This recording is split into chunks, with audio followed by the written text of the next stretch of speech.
not Well, they used felt to being restricted from movement, you've not been able to go to social places, which is a thing. Which is a thing for Kenyans, especially over the weekend. You should be able to. You want to be able to go out with your family. You want to be able to go out with your friends and socialize and do whatnot.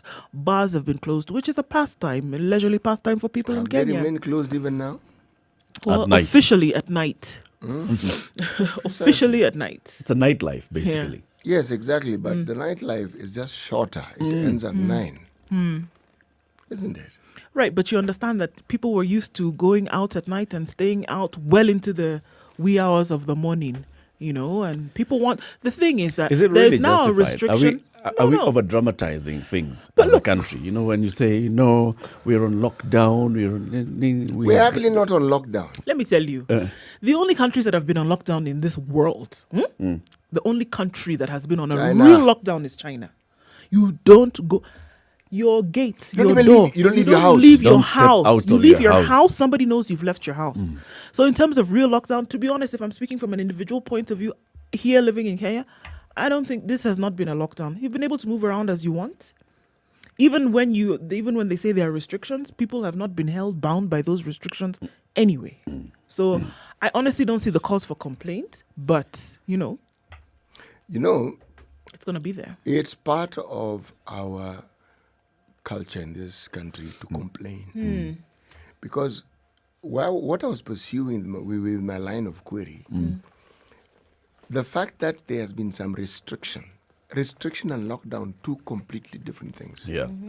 And the restriction was not for the sake of restriction.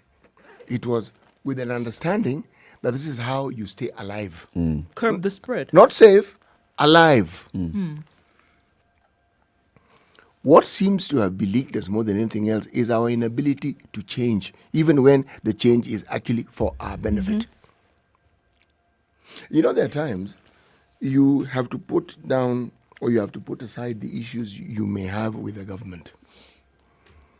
Just because you particularly don't like the government doesn't mean that when they tell you something that is actually true, that you ignore that as well, especially when your life is at stake. I remember this thinking that people have had, that you've heard this question, haven't you? Where people say, but do you know anyone who has COVID?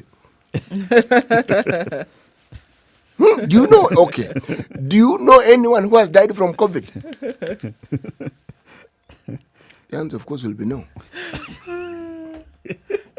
You personally, do you know? So, do you really think that there is COVID? Now you're thinking. So, must you get sick and must you be hospitalized before you believe that COVID actually exists? Well, if this thing is killing en masse, then it would be somewhere close to you. If it hasn't reached close to you, then... I agree with you completely. It is called, my friend.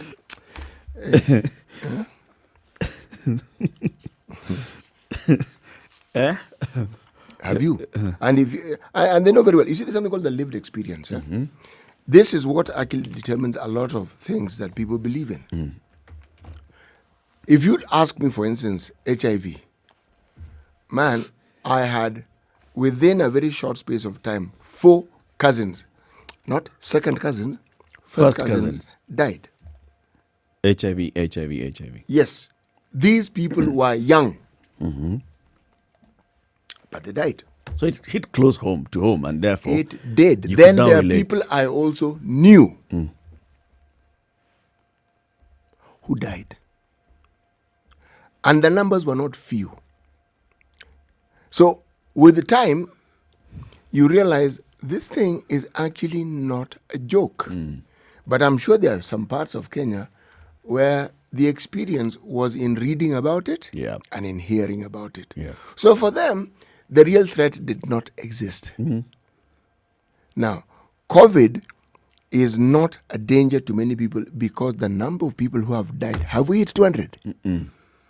Yes. In a country of 47 million, barely 150 people have died. The lived experience. The lived experience. It's the same thing. Even if you talk about snake bites, there are parts of the country, you will go to Baringo and they have a different story to tell Yes, about completely. snake bites than the people from Nyanza. People from Nyanza will pull out, python. You've seen pythons. You deal with pythons. Pythons don't eat people. Go to those are the parts of Kambani and where kids have actually been bitten by snakes and died. Now, their experience with snakes, totally different. They take snakes a little more seriously. Yes. Yes. So, the lived experience is probably what, in my opinion, is the greatest hindrance to people actually understanding and believing. And also, when you then are faced with other priorities, and these are now lived, like poverty is lived, hunger is lived, joblessness is lived. So those are priorities. So you can talk about the numbers, and it still doesn't hit home. So I guess maybe what we could say is the issue with the people in the country is not necessarily that they've been asked to stay indoors, is because their life continues and you have to think of your livelihood. Yes. It's the livelihood part of the story. Yes. And that was impacted on so directly. And immediate. Yes. In fact, one could argue that the economic impact of COVID is infinitely worse than any mortality rate that you may be talking about. Yeah. Any. Yeah. That is the greater reality. The lived experience is the economic effect of COVID. Yes. We'll look at a research that was released by Infotrack yesterday. It's also been covered in the papers, saying in 100 days we can't breathe. Kenyans say of COVID restrictions and why they think that way. However, you were giving us the numbers. Globally, what's it looking like? Okay, well, 9,046,080 is what we are looking at now. And just looking at, a comparison, when the global cases were at 7 million 3 weeks ago, it took 11 days to get from 7 million to 8 million. It has now taken 7 days to get from 8 million to 9 million. So in a week, the global cases have increased by 1 million in just 7 days. And I thought that was interesting to look at. You're getting more numbers in a less amount of time than we were before. It took a while to get to 1 million cases around the world. It took a little bit longer to get to 3 million, 4 million, 5 million. But now it's taking lesser time to get from this 7 million where we're at, down to 8 million, and then now to 9 million. We have contributing factors. We looked at countries like Brazil, which now, when we were talking last time on Friday, when we gave those statistics, Brazil has now crossed the 1 million case mark and has done so by more than 86,000 cases. So Brazil now at 1,086,990 cases, with just about 5% of those resulting in death. The United States, 2,356,657, with 122,247 deaths. The numbers continue to rise in the U.S., looking at an average now of 30,000 new cases per day and about 2,000 deaths every day coming out of the United States. They are yet to reach a plateau. Things, as far as they're concerned, are still thick, but of course they're dealing with other things, like an election that's coming up in November and the protests that continue to ravage the nation. Round and round. Russia, now at 584,680 cases, but their testing is actually phenomenal in terms of what they've been able to do recently. What are the numbers? In terms of what they're testing? Yeah. They've tested almost 10 million so far. Yeah. In a country that has a population of 145 million, according to those standards, that's quite impressive. Okay. If we're looking at numbers now out of Mexico, they're actually quite high. Still, 5,500 cases in the last 7 hours. And now, where we saw that it was 10% in terms of death, now Brazil is realizing 20% of the new cases are resulting in death. So 1,044 deaths in the last 7 hours with just over 5,000 cases of infection. So this is now getting where they are seeing serious. And what we pointed to last week, 5,400 cases in the last 7 hours. And of those cases, 1,044 have resulted in death. Okay. Yeah. Now, you see that one now? Just over 20%. 20%. You see that one now? That's yeah, high. this is high. And we're talking about Brazil. Brazil has an advanced healthcare system. They do. I mean, seen That as was one of dealing the, with- yeah. the development tigers in the It world has now. dealt with epidemics, and those kind of things quite well in the past. Their health department, their health ministry rather, knows how to deal with these things. Now it's been caught up in this. The problem is COVID. kind of what CT was alluding to last week. The problem here we can see specifically with Brazil is that they, number one, measures in terms of putting down restrictions and lockdown or whatever never really happened, all right? Because I think they also felt at some point that it wasn't going to affect them in such a manner that would have been torturous. But we see the exact opposite having happened here. Hey. And Mexico just is really, really dealing with this. And then it didn't help also that their border's so long with the United States, and there were lots of infections, cross-border infection that took place. And then it went from cross-border infection to community infection, and then now they're dealing with cluster infection. It's just, and all of those infections are going on at the same time. Yeah, but they delayed They seriously delayed. this process of ensuring that they The put containment. mitigating situation. They didn't. Their president, not just dilly-dallied, he hid and hawed about it for the longest time. Yeah. He blew hot and cold. And the disease, not wasn't waiting for no, no it wasn't man. reading from the same script as he was. It just continued marching. Now, it's like the disease, this one didn't even catch them flat-footed. It hit them in the face is when they realized, goodness gracious me. So this is what we're dealing with. It's quite bizarre. You know, Actually, when you think about that kind of infection rate, that kind of death rate in one country, and then it's different in another country. Well, the thing is, I think Other what parts of the world. what is unique to Mexico, again, if you look at their neighbor, the United States, who is dealing with huge numbers of infections and huge numbers of deaths as well. There was a joke at the beginning of all of this. When they saw the numbers that were rising in the United States, what did they say as Mexico? They said, well, you know what, maybe it's about time we put up a wall and then stop the Americans from coming in and spreading this to us. And everybody joked about it and then died down. But then guess what? By then, people were already infected. And they thought that they had quite a number of asymptomatic cases, but this is not the story now because people And are also dying. remember, those borders of theirs were wide open. Yep. People simply walked in, as they usually did. There is a steep price that countries that have perhaps not heeded and have not taken those very, very necessary strict steps, they are paying a rather steep price for it. Unfortunately. Yep. Unfortunately, yes. Yep. 18 minutes after 6. This is the Situation Room. It's Kenya's biggest conversation. Nduo calls CT Muga and Eric Latif this morning.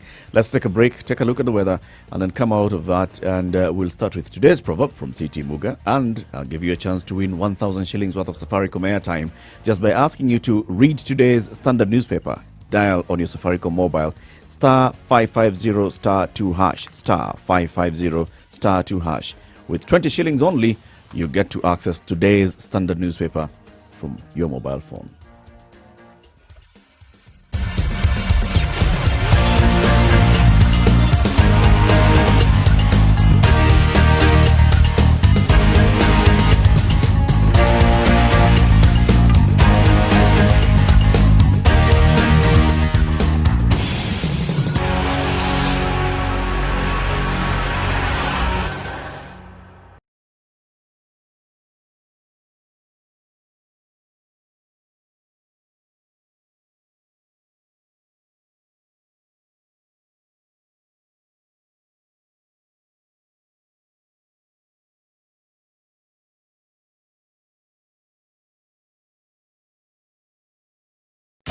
"24/7 around the world, non-stop. This is Spice FM. Classic soul, R&B, smooth jazz, neo soul, and nostalgic ballads. Make some noise. You're listening to Spice FM.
All right, let's take a look at weather conditions around the country this Monday morning. Starting off in Nairobi, where it's mostly cloudy this morning at 14 degrees. Chances of showers quite high. We're going to look at a high of 23 today and lows of 13. And in Nyeri, it's mostly cloudy at 15. Thunderstorms expected for later with highs of 22 and lows of 13. It's mostly cloudy in Nakuru. Showers expected, highs of 23 and lows of 13. Eldoret is mostly cloudy this morning, but it will end in rain today with highs of 21 and lows of 11. It's mostly cloudy at 20 degrees in Kisumu, highs of 26 and showers expected for later. Kakamega follows suit with showers, highs of 24 throughout the day today. Malindi is partly cloudy at 26. We'll see highs of 29 and lows of 24 today. Mostly cloudy in Mombasa at 25 and we'll have showers later with highs of 29 and lows of 24. All right, let's step out into East Africa where in Kampala, it's mostly cloudy at 18 degrees. Showers expected in the Pearl of Africa later, highs of 27 and lows of 18. Dar es Salaam at 23 degrees is partly cloudy. 31 degrees, the high and lows of 23. Let's take a look in Johannesburg, where it's a little bit warmer today at 7 degrees. Highs of 17 and lows of 2. Lagos is already experiencing light thunderstorms that started Sunday night, going well into Tuesday morning. Highs of 28 and lows of 21. It's still Sunday night in New York, but it's clear skies at 24 degrees. In a New York summer, we'll see highs of 30 and lows of 22. Paris at 13 degrees, clear skies this morning with highs of 24 and lows of 12. And we'll wrap things up in London at 12 degrees, highs of 23 and lows of 12 with clear skies through the day.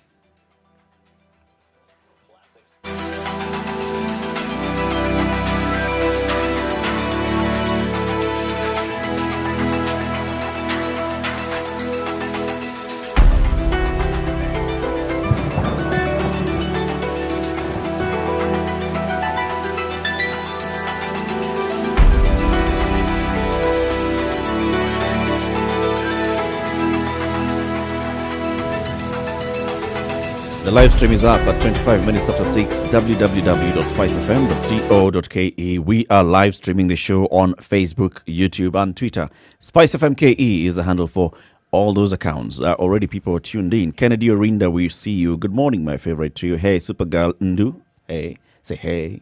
Hey. Say hey to Kennedy.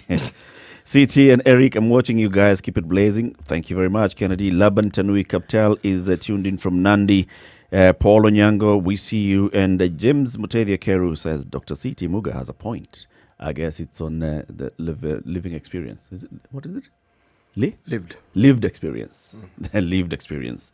Hey, tell us today's proverb. Today's proverb is, a woman who wants a child does not sleep with her clothes.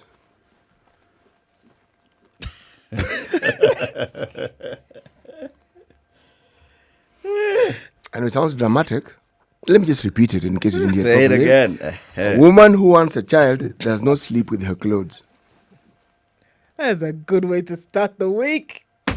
All right. Truer words Have never been spoken. Okay. Now, you got a chance to win 1,000 shillings worth of Safaricom airtime this morning. Just read the standard newspaper. Dial star 550 star 2 hash. Say it again, star 550 star 2 hash. If you've got 20 bob on your mobile phone as airtime on your Safaricom mobile, it'll just tell you you will receive an SMS shortly.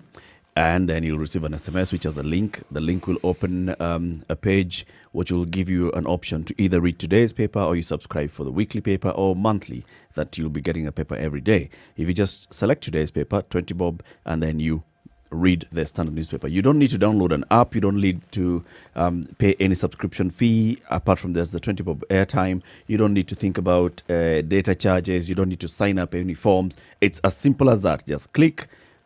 And you get to read the paper. Now, for 1,000 shillings worth of Safaricom airtime, there's a story that is on the standard newspaper today. This is somewhere between page 10 and page 15. All right, here's a hint. Page 10 and page 15. Granny to hang for killing a boy 12 for eating jaggery. Jaggery is sukaringuru, right? So, when a 12-year-old boy raided his grandmother's honeypot and scooped fistfuls of jaggery, he had no idea that he had kicked off a series of events that would see the end of 3 generations of his family. 4 years later, that boy is dead, and so is his father, while his 54-year-old grandmother has been sentenced to death. A fourth actor in this family melodrama is a girl who will forever live with the guilt of setting her own brother on fire. Dramatic enough? Should I continue? So, on Friday, the Court of Appeal decreed that the grandmother must be hanged for burning her grandson to death by soaking him in paraffin before setting him on fire as punishment for his love for the forbidden Sukaringuru. Margaret Yago had been found guilty of murder together with her son Polycarp Onyango, who was the father of the boy. They were accused of committing the crime at their home in East Kachiang sublocation in Ndiwa sub-county in 2014. Onyango has since died. At the time of his death, Derek's son Otieno was 12. He sustained 57% burns, which succumbed to 38 days later after the incident. The boy was playing football with his peers, among them a 14-year-old boy who would later relive the gruesome incident. The court was told that the boy's father tethered him to a tree in the homestead he shared with his mother. The court heard that Yogo, who was in her house, emerged with a yellow jerrycan and doused the young boy with kerosene. She went back in and re-emerged with a matchbox, which she handed to the child's father. Onyango, the father, set his own son alight as his daughter watched in shock. Medical reports presented in court indicated that the burns made Otieno's body susceptible to infections. The court concluded that Otieno's attackers were people that he had trust in as a child. This one is a bit difficult to even contemplate. Yeah. Jaggery. Sukaringuru. Boy just goes, takes Sukaringuru. Father gets so annoyed, father tethers the boy to a tree. Father's mother gets so annoyed, father's mother goes into the house. I'm still not getting it. Picks a Sukaringuru. jerrycan, comes and douses the child in kerosene Aye. and gives the father of the boy the matchstick. Washa yeye. And that time, the brother to the sister to this young boy is just there watching. Plus the boy that he was playing with is also just there watching. Boy burnt. Can't. This is your father and your grandmother who've done this to you. This is a bit beyond. It's beyond. This is not the sugar. This is beyond the sugar. It's beyond the sugar. It's not the sugar. No. Yep. It's a sad story. You What just on read a earth bit of did it. this young man represent? Yeah. There must be something. It was something deeper. else. It was not the sugar. By the time the father and grandmother, no, it wasn't the sugar. Yep. By the time you tether a boy to a tree, I suspect something to do with the mother. That is what comes to mind. Boy, mother, boy, not son, not father's son. yeah. That's what comes to mind. And for his mother to participate in this as well. His mother wasn't there. No, His the grandmother. father's mother. Yeah. Yeah. Yes. Yeah. For his mother to participate in this as well points to that. Yeah. That, She I mean, also this is doesn't not have a her. connection. It's not her connect. There's no They connection. actually for her wanted to either. kill this boy. Yeah. And they got their wish. The boy died. The sugar was a means to an end. It Yeah. was not the reason why. Very unfortunate. In what page is this story on the Standard today? On what page is this story on the Standard? It's somewhere between page 10 and page 15. Just call us, tell us what page this story is. The headline is Granny to hang for killing a boy, 12 for eating jaggery. 1,000 shillings worth of Safaricom airtime you have between now and 7 o'clock to give us this answer. Very, Very very, painful. very, very painful one. Just let's look at one more headline and then we take a look at traffic. Mm-hmm. Which one do you want to start with? Start from now. Good grief. Uhuru and Raila's parliament fixers. That's what's on the front page of the Standard, staring right at you. 12 faces. New lineup. Emboldened by the handshake, President Uhuru Kenyatta will today chair a meeting of the Jubilee Coalition MPs to name new House committee leaders and replace 16 supporters of President William Ruto who were kicked out last week.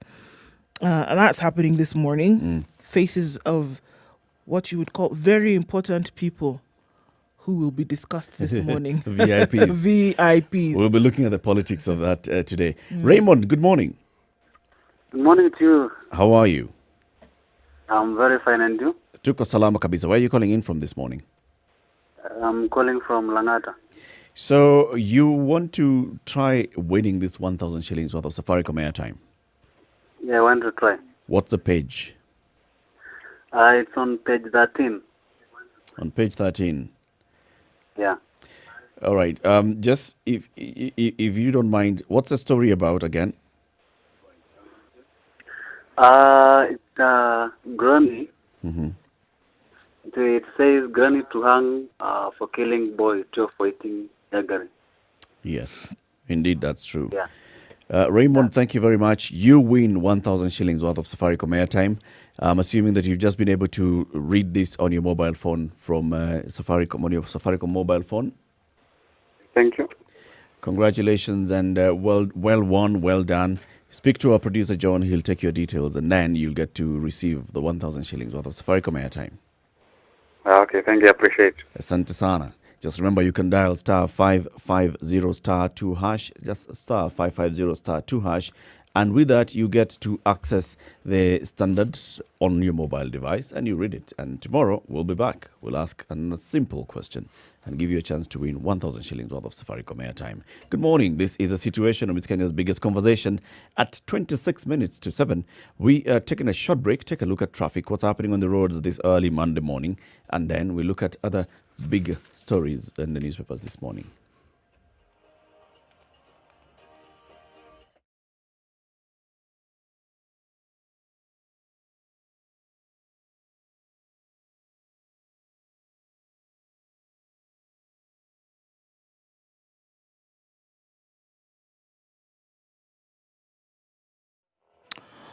All right, it's looking really good on most roads within the city of Nairobi this morning. Not much to report coming off Mombasa Road, but interestingly, inbound on Thika Road, right around where we expect it to be, is that there's some incoming traffic. It's not too terrible at the moment, but it will pick up as we go on. Getting then to Pangani Underpass, it's snaking along very slowly and traffic is already as far back as Safari Park Hotel. We know that a number of people are coming back into the city this morning. We'll have a look at what that looks like later. For now, it's not so terrible. Coming off Mombasa Road as well and getting yourself to the Nyayo Stadium roundabout won't be too much of a pain. We'll take a look at Langata Road where it's slowly moving this morning. And if it becomes anything worse, we will be sure to let you know. We'll also take a look into Kisumu and Mombasa later. But for now, it looks good, guys. Not to forget, you can get in touch at SpiceFMKE on Twitter. Let us know what you see as far as traffic is concerned and we'll spread the word this morning.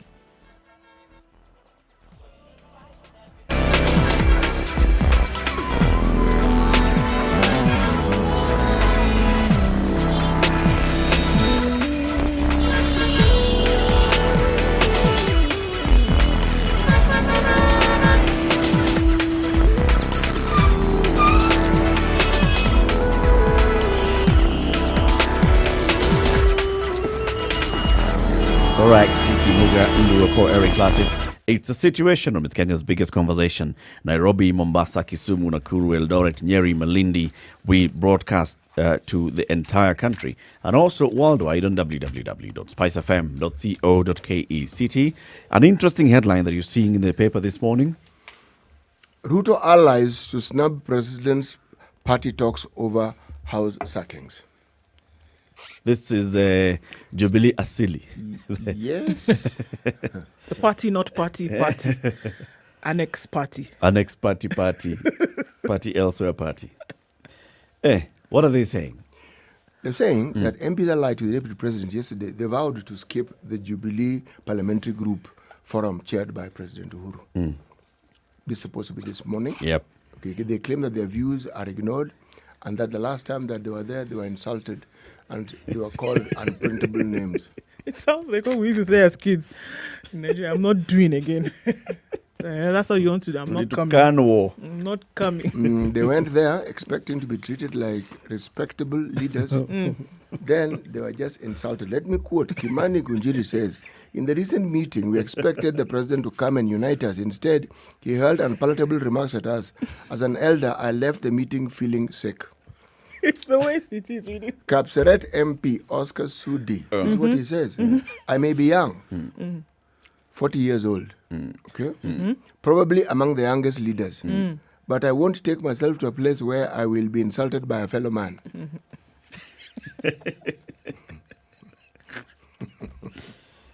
Okay, sorry now. So, Them, they're not attending that So meeting. they're not going. No. So to be insulted? No way. No, forget them. They're not attending that meeting. There are better things to do with their lives. I saw the clip where the two leaders were speaking. I think Aye, well. Man, they said it's okay. We support the president. Whatever he wants to do, let him do it. Okay. You don't need to insult us. Just do what you want. in fact, they'll even support. We'll support whatever you want. These insults. Ban. Hey, okay. They threw it even further. You know, they said Murade should quit using foul language while addressing us.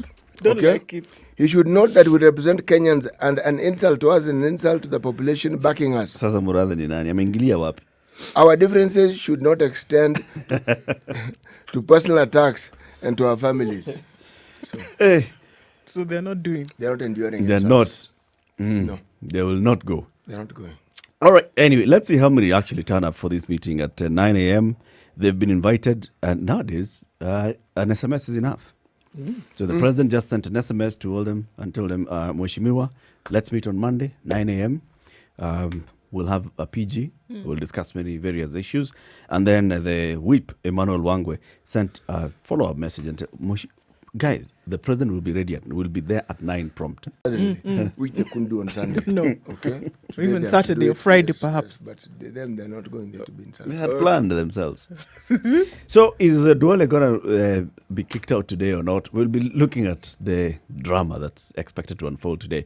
Hopefully, we are going to speak to Emmanuel Wangwe, who is the new majority chief whip. I like the way you said hopefully. Yeah, you know, politicians. We agree. We're going to speak, and then you never know what happens overnight. But yeah, a lot is expected to happen. Meanwhile, governors of western counties are facing the heat. County chiefs in Vihiga, Bungoma, Busia are fighting attempts to impeach them, even as Kirinyagas Anne Waiguru prepares to defend herself at the Senate this week. Page 18 of the Standard. Nikubaya, my friend. So we know that Charity Ngilu is also facing issues in Kitui. We have heard there was back and forth, and now maybe there's some amicable solution that's been arrived at in Kwale against Governor Mvurya and the MCAs. But this one's Wilbert Otichilo of Vihiga, Sospita Ojaamong of Busia, Wycliffe Wangamati of Bungoma are all walking a tightrope to complete their terms in office. Why? Because members of the county's assemblies of Busia, Bungoma, Vihiga, and even Kakamega are baying to draw the blood of county executives, some doing their second and final term, while others are serving their first. The governors that I've just read, Wangamati of Bungoma and Sospita Ojaamong, are the latest in the growing list of those who have fallen out of favor with the MCAs barely 2 years to the end of their term. A bid to kick out Ojaamong took a new twist after constituents of a ward rep behind the impeachment plan started collecting signatures to recall the MCA. MCA is plotting the impeachment of governor. Constituents start plotting to remove the MCA. It's a dog-eat-dog world, isn't it? No. Nice game. Very nice. It's business. It's business. It's business. It's business. One of the things that is a guarantee with our MCAs and with our politicians is that they know full well that there is some serious currency in blackmail. For the longest time, if the case that came to the fore was in Makueni, the governor simply refused. This nonsensical thing of benchmarking, he said no. No. And when they kicked us out, they said, okay, why don't we just go to an election? Let's disband this. All of us are not there. That's it. Yeah, none of us are there. Let's go back to factory settings. Actually, they had moved to the point. It's the president who said, no. It's the president who said, okay, guys. Okay, guys, No. they just, we don't have long to go. You guys just continue, we'll see how it. Now, the proof of that particular pudding was that I think literally every MCA did not go back. Yep. And the governor did. Overwhelmingly. So it tells you that people knew and understood. Now, here you have a situation where you have to ask the question, what on earth did the governor refuse to give the MCAs? Yeah. What line did he refuse to toe? Yes, What did they refuse to give? Now, on top of that, how have they been handling the MCAs? Yeah. Because the truth of the matter is this. A governor who gets along with MCAs means when MCAs have issues, they are resolved. Yeah. And issues usually are to do with traveling and benchmarking. Even if not necessarily getting cash directly, but at least them feeling that their issues are being addressed. And that's the thing, because there are 47 other counties, right? Or rather, every county. 47 counties. For every county you see, there's 46 other counties, right? So even if there are 4 counties that are having, I'm going somewhere with this. So if you have 4 or 5 counties that are having issues, 42 others, there are no rumblings. So that means people are relatively happy. Or it would be assumed that they are. That means the issues are being dealt with. So if somebody is not talking, that means the issues have not been dealt with. And that's what we see in these cases, that, whatever we've asked you to do or assumed that you would do, or assumed that certain holes or gaps would have been filled, that didn't happen. And there's a stalemate. You refuse to speak to us, so guess what? Or maybe actually it's just the MCAs just being rough. For no reason whatsoever? Not for no reason whatsoever. For them looking at that side of what City is saying, the business, the MCAs being too greedy and demanding too much of the governor. And the governor also just thinking, no, if I cannot be held hostage by you guys, I need to deliver. I was also elected and I need to come back and I need to build my own political career. I got to deliver. And you guys are refusing to do that. Look at all the other counties that we see issues. So we've seen Kwale, we saw what was happening in Makueni. We saw what Makueni this time has had no issues. It's not that the MCAs don't want to benchmark, the new crop of MCAs. They want to benchmark. But they also understand, okay, all right, so yeah, we can see what the governor is doing. And also we know that if we try this again, we have seen the lesson. Lived experience. What the t-shirt. We have seen what has happened. Taita Taveta, same kind of drama that they were going through. They were refusing to approve a governor's budget for a new financial year. What happened? Went all the way to the Senate, went back, now they are working. Remember one thing, the assemblies don't have independence of financing. The money is with the executive, which is the governor. Shida iko hapo. So, it could be simple money that they need for their day-to-day functions. Yep. It isn't forthcoming as it should. Bas. There are sitting allowances that they are entitled to. If this money isn't paid, they cannot receive. Sometimes, if you look at many counties, the moment there's that particular problem of them simply getting the monies that are supposed to be allocated, and by the way, these monies are budgeted for. And they are passed. They're the same assembly that passes these things. There will be a problem. There will be a problem. And usually it ferments, then it blows over. The problem, though, is not only in Western. So we've talked about Kwale and the issues that we've been having, Kitui and the issues they've been having. Let's go over to, this is Governor of Isiolo, Mohamed Kuti, is also facing ouster claims. 2 MCAs have an uphill task to secure signatures enough to warrant a petition to oust their governor, Mohamed Kuti, for bias. They are accusing Dr. Kuti of propagating skewed development in the region, saying he favors Isiolo town and 3 wards within the municipality, namely Wabera, Burat, and Bulapesa. The county has 10 wards and is only favoring these 3, right? And they're saying it would be they're acknowledging that it would be difficult to impeach the governor, who has overwhelming support in the 17-member assembly. They know it's going to be tough, but they're saying either way, we still must raise our issues. And over the weekend, this same governor managed to take some 30 politicians over to the Uhuru Run Jubilee side. So this man is a man who knows how to ensure that he has covered his back fully. So he's safe. No, this guy is really safe. Or maybe just these 2 guys are negotiating. Thank you, Eric. They have seen an opportunity and they want to be called to be asked. Chief, what do you want? What do you want? Problem? Where exactly is it pinching? Where can we relieve it a little bit? Finish. Yes. No need for all It's this very noise. urgent. You need it like now. Okay. Fine. Can you take it in installments? We are coming. Mambo ni kuongea. Yes, kila kitu ni na kutengeneza na kuendelea mbele. Ili maendeleo. 12 minutes or 7 o'clock. Good morning. This is a Situation Room.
Classic soul, R&B, smooth jazz, neo soul, 10 minutes and to 7 o'clock. nostalgic Good morning, and ballads. thank you very much for tuning in to Spice FM this morning. 94.4 in Nairobi, Mombasa, 87.9, 102.5 in Kisumu, 96.0 Nakuru, Eldoret 96.7, 90.9 in Nyeri, and Malindi 97.7. We are looking at interesting stories that have been covered. Events that were interesting that happened took place over the weekend. What do you have? You know how there was. You know how there. You know First how there there were was. two.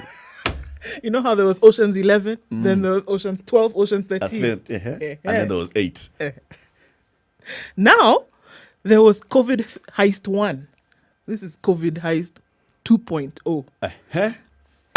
Senior, no less senior public officials could be behind 2 brazen attempts to steal donated medical equipment, one of which was successful, even as government bureaucrats involved in investigations evade questions on the incident that could shut the door on future philanthropic acts towards Kenya.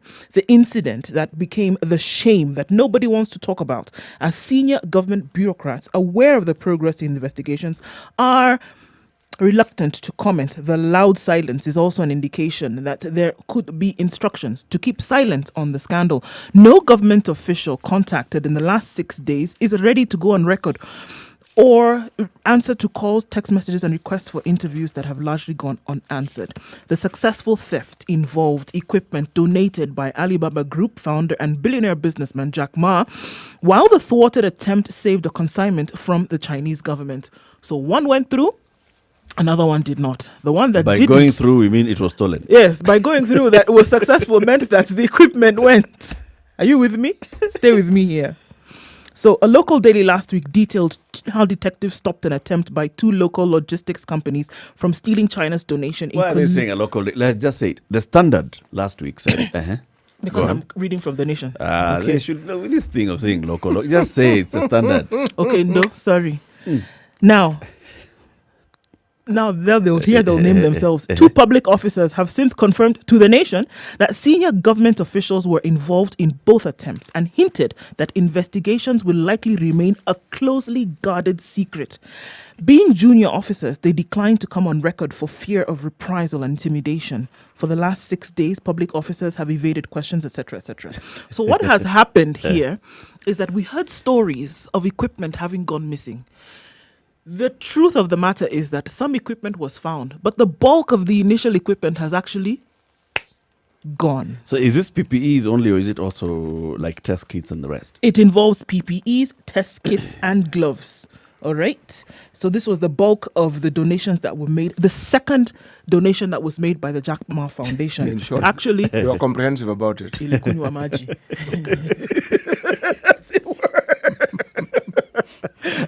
It's funny. Okay.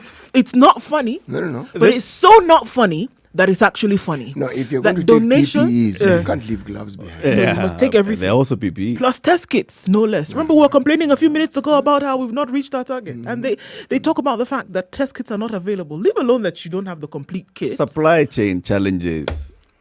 They've sorted it out. Gone completely. Now, So the brazen bit of this is COVID is announced in the country. yes. The minister comes out and says, we have our first case. 2 days later, the president himself comes and says, here is what we're going to do. Right? Shut down schools, shut down churches, remove all political meetings, don't have any meeting that has more than 15 people. And then every week after that, the president is coming to give us an update. And every day, the Minister of Health is coming to give us an update. Yes. And this is the point where we are saying, this is what we have. We are receiving this kind of donations. These are the efforts that we are putting all together, all hands on deck. We are fighting COVID. Everybody's eyes is on COVID. Everybody's attention is drawn to the fact that we have received some donation from Jack Ma and the Alibaba Foundation.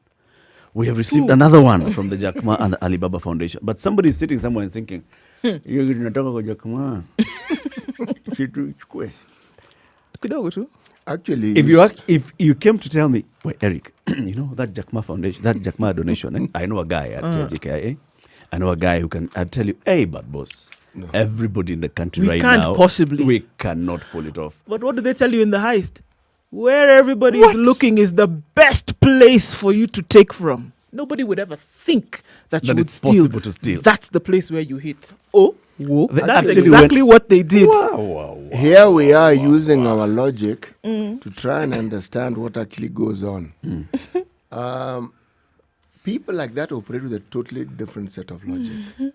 You see, this isn't the first time that they have stolen from the government.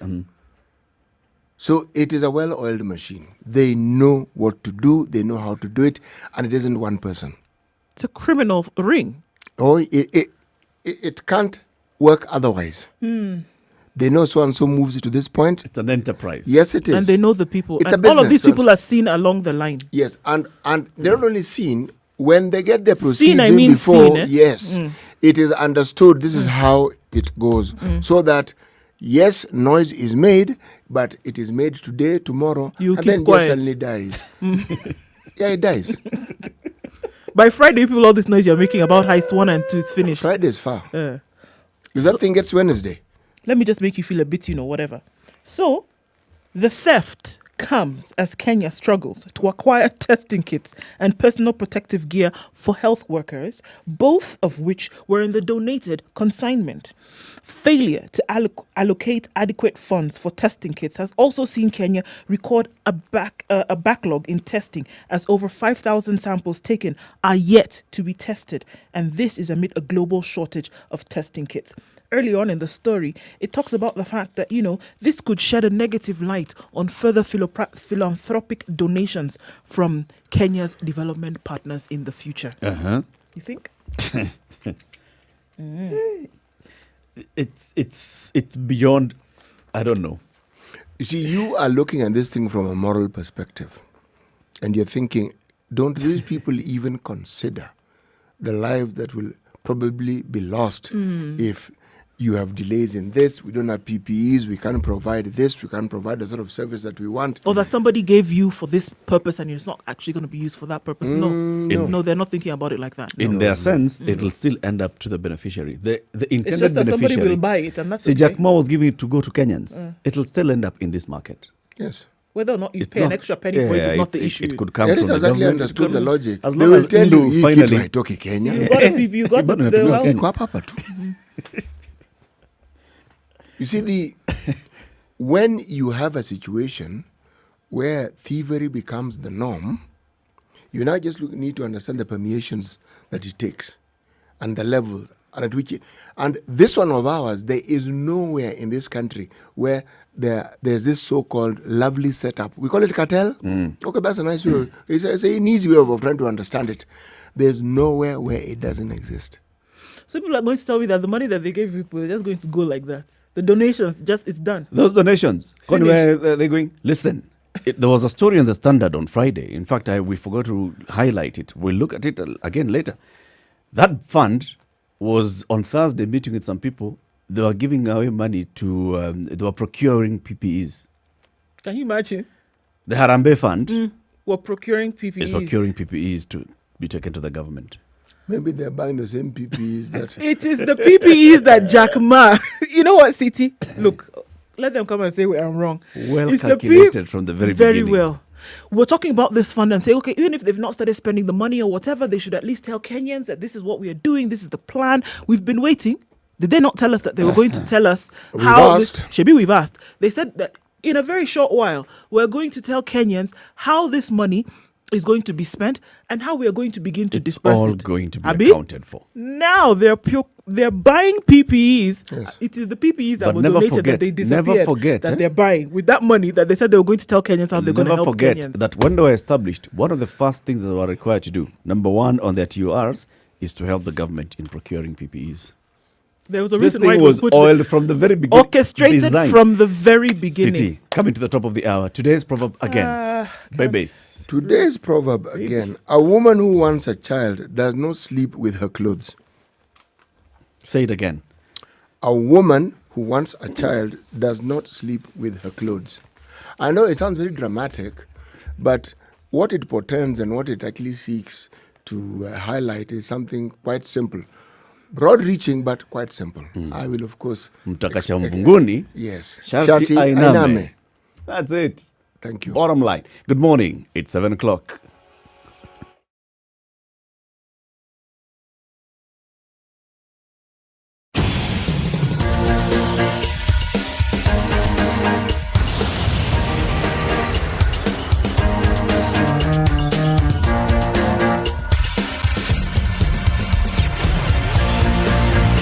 All right, still nothing yet to shout about on our streets this morning. Let's take a look starting now in Kisumu and Mombasa. All right, Kisumu getting into the CBD. There was a little bit of a hold up for some reason, but that has been cleared up right now. And then outbound, there was some traffic going out of the city and a little bit coming in from the airport on Obote Road, but that will be sorted as what we are told. Traffic police in the area trying to sort that out.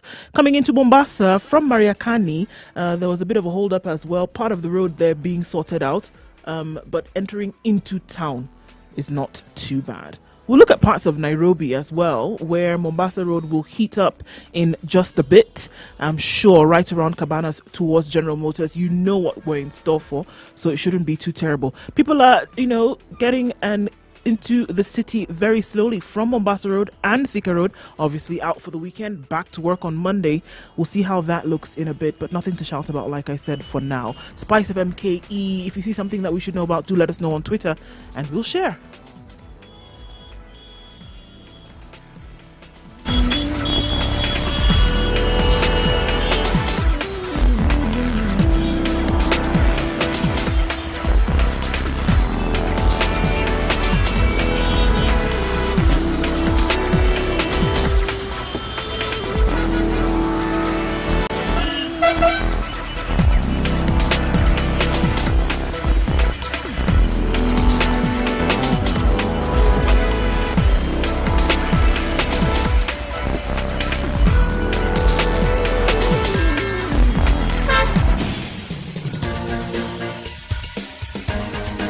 This is The Situation Room, the home of hard-hitting political commentary and penetrating insights about the state of the nation. This is a talk radio experience like no other. The Situation Room, a place for hard truths, debates, and elevated conversations. The Situation Room, witty, political, engaging, deep, controversial. All right, in the so you room, wanted to we respond a bit have on, C.T. Muga, researcher. I think you encapsulated it well. You see, what the picture it paints seems graphic and I say rather obvious. But the truth of the matter is this. If you expect people to have a certain view of you, then you must conduct yourself in a certain way. I'm putting it as broadly as I possibly can. Mm-hmm. You cannot be associated with thieves and not expect to be also called a thief. I've really broadened it.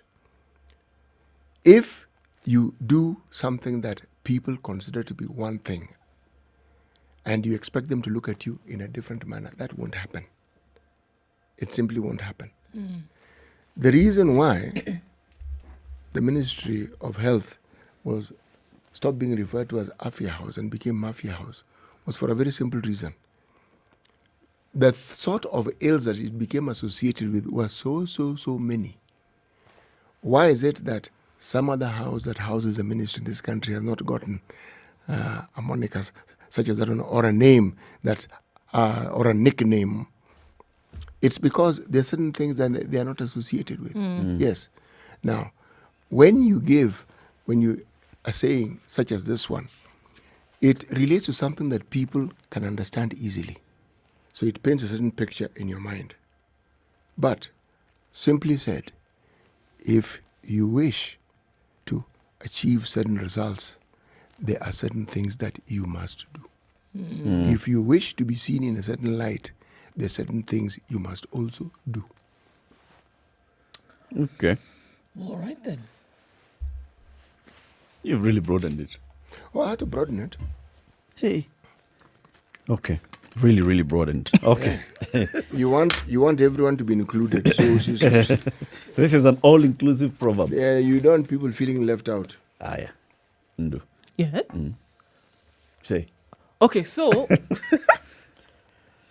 just one of the stories, right, making headlines. Still in the Standard, courts now coronavirus hotspots, report warns. We saw yesterday also that the military is a hotspot now, with 80 cases having been reported to be confirmed from the military. All military barracks around the country now on lockdown. Courts now are hotspots, according to a report. The Ministry Against Open Sessions, as judiciary moves to review its operations to stop more coronavirus infections. Judicial officers and other court users are at major risk of contracting the coronavirus if they continue holding open sessions, according to the Ministry of Health. A series of reports prepared after an evaluation of all courts in the country by the ministry warned that open court sessions expose more people to COVID-19. They've instead recommended that the judiciary makes use of the modern technology to handle court cases. For cases that must be heard in open court, the ministry advises judiciary to take major precautionary measures, including reorganizing sitting arrangements and limiting the number of people allowed into the premises to ensure social distancing. We saw all courts in Mombasa then having been closed as of Friday from the announcement from the Chief Justice, David Maraga, and they were to close and order all matters to be heard virtually. The Mombasa Law Society branch chairman, Matthew Nyabena, said lawyers plan to discuss the way forward with resident Judge Eric Ogola today. So, judiciary on lockdown in Mombasa especially. Yes, and after it's 11 like, people tested positive. And The military barracks on lockdown, around the country. State House on lockdown. And we're likely to see that this will come about in Nairobi as well with court cases. From what the ministry also said is that this report now will be opened up and they will look at the numbers that they see coming out of Nairobi because there are indications that those might be quite high as well. Okay. But the good thing about the judiciary is that it's the one that's reacting. It's the one that releases the information. Like the Mombasa issue, they said, all right, so we just opened this week. We have seen this number of tests coming in. So let's suspend operations of the open court in Mombasa. Let's observe what's happening around the country. I think they're doing okay. I think so. Military as well. So when it goes like that, and then State House as well has also said where we have seen cases of COVID-19. So also State House has some most serious restrictions. Next up, what do you see? Parliament? But Parliament, remember, they told us from the very beginning that they were observing these strict rules that were required. So even when they had the session, it's not as though everybody just went in, it was jam-packed. Yeah. No. They're doing that, but remember, all of them are within the same precincts of Parliament. It's just that they're not all in the same chamber. Yes. So there are those that are inside the chamber and then those that are outside the chamber, sitting 1.5 meter apart. They're actually observing the physical distancing What we're completely actually discussing until here, when they are starting to caucus for a vote. And when you're watching them, you're just like, all right. So that whole idea of sitting 1.5 meters apart, when they're caucusing to go and vote, like when they were voting last week on the Anwaigoro issue, you could see them just mingling together and Eric, what we're actually discussing here is whether we've internalized the seriousness of COVID. Because if you look at even the pictures that used to be taken at the time, like say last month, every picture had social distancing being maintained. Went out of the window. Finished long time. People are just standing next to each other as they say, willy-nilly. Okay? Now, we clearly didn't internalize this. It was compliance for a period. It's just like the mask. The mask isn't for safety. If you look at most cases, it's compliance. Meaning, lest I be caught without it. Yeah.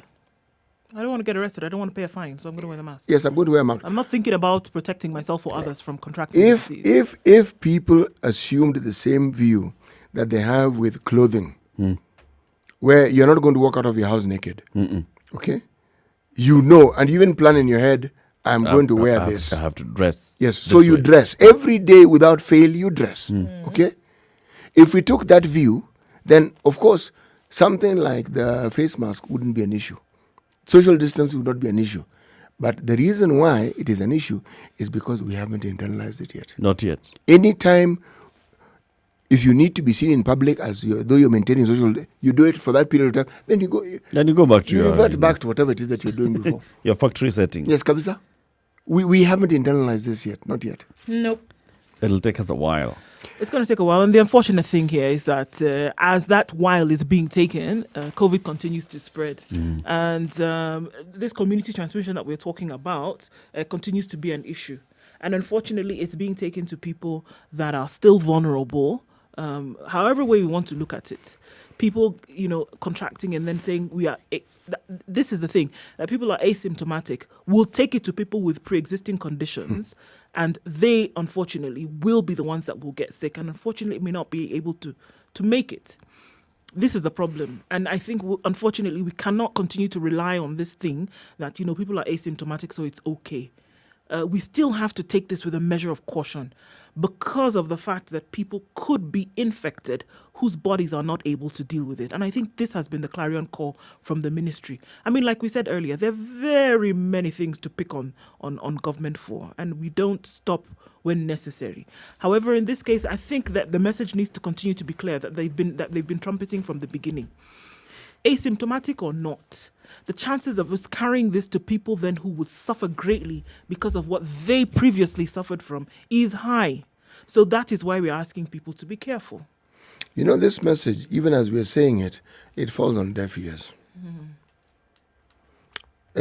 People hear it, but again, the lived experience gets in the way. Until people die. Comes in. Until somebody close to you dies. And this is very interesting because I looked at a study that was done a couple of weeks ago, and it took social media messaging from a certain number of people whose close relatives then died from COVID around the world, and the messaging changed significantly, whereby they were talking about stay safe, guys, do all this kind of thing. But then when somebody from their family passed on, or somebody that they knew, the message changed. COVID is real. Listen to what is being said. Our people will die. Same individual, different messaging, because of one factor, that somebody close to them actually passed away. It doesn't become real until it becomes real. While we are talking about COVID, in Ukambani, specifically in North Kitui County, so far, 4 children have died, 13 are sick as rare disease spreads. This is on page 7 of the Standard. This disease is called Kalaza. And it is said that it is spread by bites. It's caused by bites from sand flies. Now, let me tell you the unfortunate thing about this. The unfortunate thing about this is that it not only causes fever, weight loss, swelling of the spleen and liver, and anemia. If it is not treated, the fatality rate in developing countries can be as high as 100%. You get it, you die. Can be as high as 100% within 2 years. So this thing is far more lethal than COVID. Yeah. Dr. Mercy was here a few weeks ago and she told us about this actually, but it was in a different county. And so now this has spread to Kitui. Is interesting. Talked about the fact that, yes, the death rate is very, very high, and then people then having suffered very many other symptoms as a result of the bite from the sandfly. So it's spreading. Other things are happening while COVID is happening. There are others that keep happening. And so it's rampant in Ukambani, in Baringo as well. Yes, but there is medication. It's available. It's something that can be treated. That's the thing. It's not... It's not like COVID. No, it's not like COVID. No. It can be treated. This one can be treated. It can be treated. COVID. Mutai Kagwe says, as we marked 100 days since our first case of COVID, we have learned a lot. Despite having 123 deaths, we are now wiser. There are many things, some public health actors, actions that we've taken, such as social distancing, have brought about anxiety and feelings of isolation. But this was necessary, as the enemy is invisible. And he was saying yesterday we was announcing the second time over 200 people had tested positive for the virus. On June 18th, the ministry had reported 213 positive cases from the highest sample size so far of 6,000. This same sample size, however, was made up of about 5,000 from a backlog. On that day, the ministry also reported the highest fatality in 24 hours as 10 people died. However, in yesterday's tally, there were 2 deaths, increasing the number of patients who've succumbed to 123. As Kagwe was releasing the daily tally, he took time to detail how the country's health system has transformed since this. He says, since March, the government tested 3,419 samples, where 78 turned positive. By yesterday, the government had processed 59,000 samples, 59,000 plus samples. He says the country has come a long way since the first patient was confirmed. A major concern that the disease unearthed was on how unprepared Kenya was to handle a pandemic. As a country, we had only 8 infectious disease beds. We were ill-prepared to deal with the pandemic, such as COVID-19. But now, we are better prepared. We are at a better place than we were at that time. That's good news. We also news. know how to quickly mobilize funds, quickly mobilize assistance from international partners, and quickly steal the same. Yeah. So this preparedness that we now have, the new preparedness, what should we expect? Going forward? Well, yes, if we are, this is revamped, okay? Revamped Afya House and healthcare. Under new management, okay? So, Same practice, Motion new moja. management. yes, but okay. so now this has happened. So what, the things that will exemplify this, what do we need to see? Yeah. Going forward, what shall we see? Are we going to see, like now, more isolation facilities ready? Are we going to For see whatever may come. Are we going to see an increase in our ICU capacity? Are we going to see an increase in our testing capacity? What are we going to see? Are we going to see more doctors now because we're employing more doctors? Are we going to see more doctors? What are we going to see going forward that will improve our healthcare system? This is where we were. And is there going to be clarity with reference to quarantine, with reference to home-based care? Yes. Will there be clarity? And will we know exactly how this is to be conducted and by whom and where? That's a good question, because yesterday, even some individuals who were released from quarantine after having stayed the 14-day stint were then released to go home and be on home-based care. There were some people who were released from hospital and were also told you need to be at home. Protocols have been sent to them. And it was glossed over very quickly. In terms of what the protocol actually is, in terms of what they're required to do, okay, that remains somewhere underwater. At the same time, we were also told that where people were told to go home and, partake in this home-based care, this wonderful thing, that there would be a center in the community for people who were not able to administer this home-based care upon themselves or their relatives. Now, if this has happened, it is unbeknownst to us. Okay, how are these centers supposed to be set up, and who is supposed to be responsible for setting them up? And at what level will they be? The sub-county level? C'est la question, monsieur. And at this point, we I am just, taking your conversation further because good on paper. Okay, in practice. Failure. As you're talking, failure. I was thinking of my village. Complete failure. And you're thinking? Yeah, I was thinking, so, okay, there's a clinic in my village. Yeah, so how is this thing going to be set up? For people who are not able to administer this home-based care, will they then be brought to the clinic?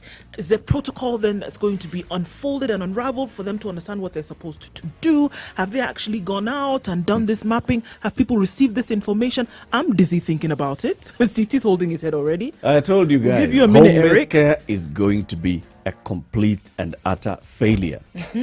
Let's just put it that way. Yes, go home. The only thing that's going to make people leave is because this thing is asymptomatic. It's not going to affect them. So whether they're at home, whether they're passing it on to their children and their relatives, And it's a cesspool inside there. Everybody's going to be asymptomatic. They'll survive. Home-based care protocol by government, failure. You know Mark my words. Let's take a break. Let's take a look at weather. 18 minutes after 7. This is the Situation Room. It's Kenya's biggest conversation.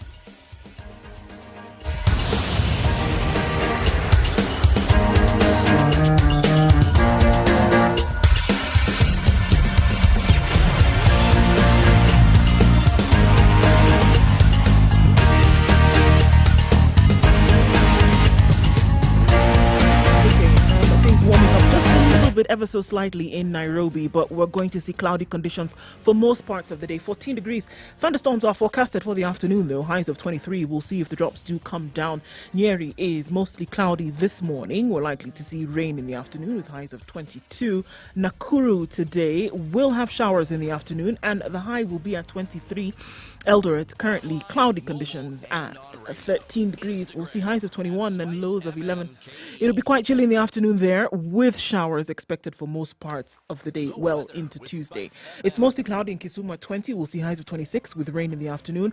Kakamega will welcome the storms in the afternoon with highs of 24 and lows of 14. Malindi is going to be partly cloudy for most parts of the day, into really cloudy conditions later with highs of 29. Mombasa this morning is mostly cloudy at 25. We'll see highs of 29. Kampala, expecting thunderstorms later with highs of 26 and lows of 18. Dar es Salaam at 23 degrees, highs of 31 today, partly cloudy conditions. And in Joburg, it's going to be quite chilly, and the sun is going to be out, though. We'll see lows of 2 today with clear skies. And finally, for now, in Lagos, where light thunderstorms still taking place at 25 degrees, highs of 28 and lows of 23 with the promise of rain well into Tuesday.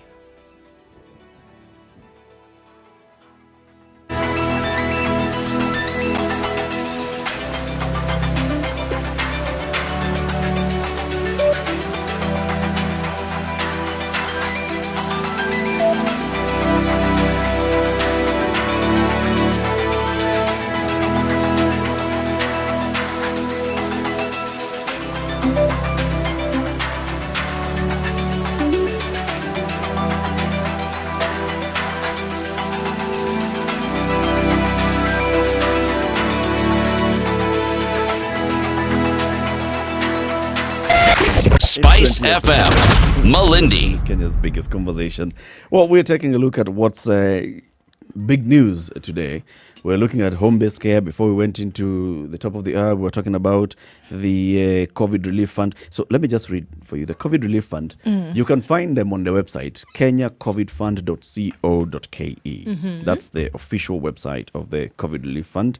And their areas of focus, just by their TORs, 2. 1. Supply of medical facilities and equipment. 2.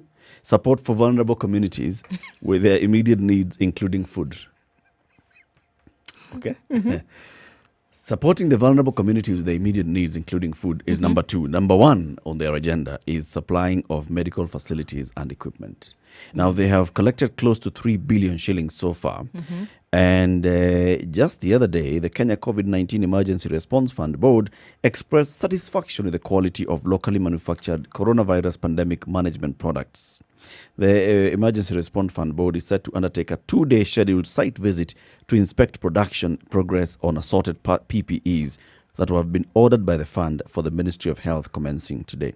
Led by the chairperson, Jane Karuku, the fund board members are undertaking the site visits to confirm that the production schedules for the locally produced PPEs worth more than 600 million shillings is still on course, while ascertaining adherence to the prescribed quality standards. So 600 million shillings out of what they've collected has already been gone into procuring PPEs to assist the government. Government is getting our direct support to buy PPEs, okay?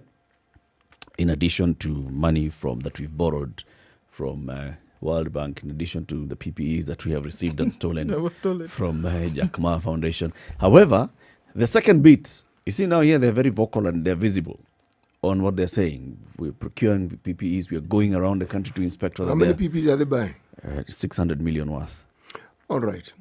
For the entire country? Who knows?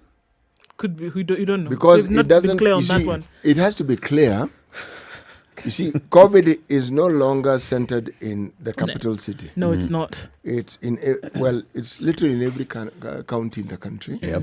And one of the problems I remember that the health workers in Kisumu are complaining about, they don't have PPEs. That was one of the issues. It's been a recurring issue in Nairobi as well. At some point, it was an issue in Mombasa. But we know for a fact that they threatened to go on strike for this reason alone, that adequacy of PPEs was something that they were not able to But guys, at the same time, the government has actually set aside a budget to procure PPEs, to provide PPEs to every needy county. Why is that we this should fund create a harambe to help the government in doing what the government should be doing? If you ask Why?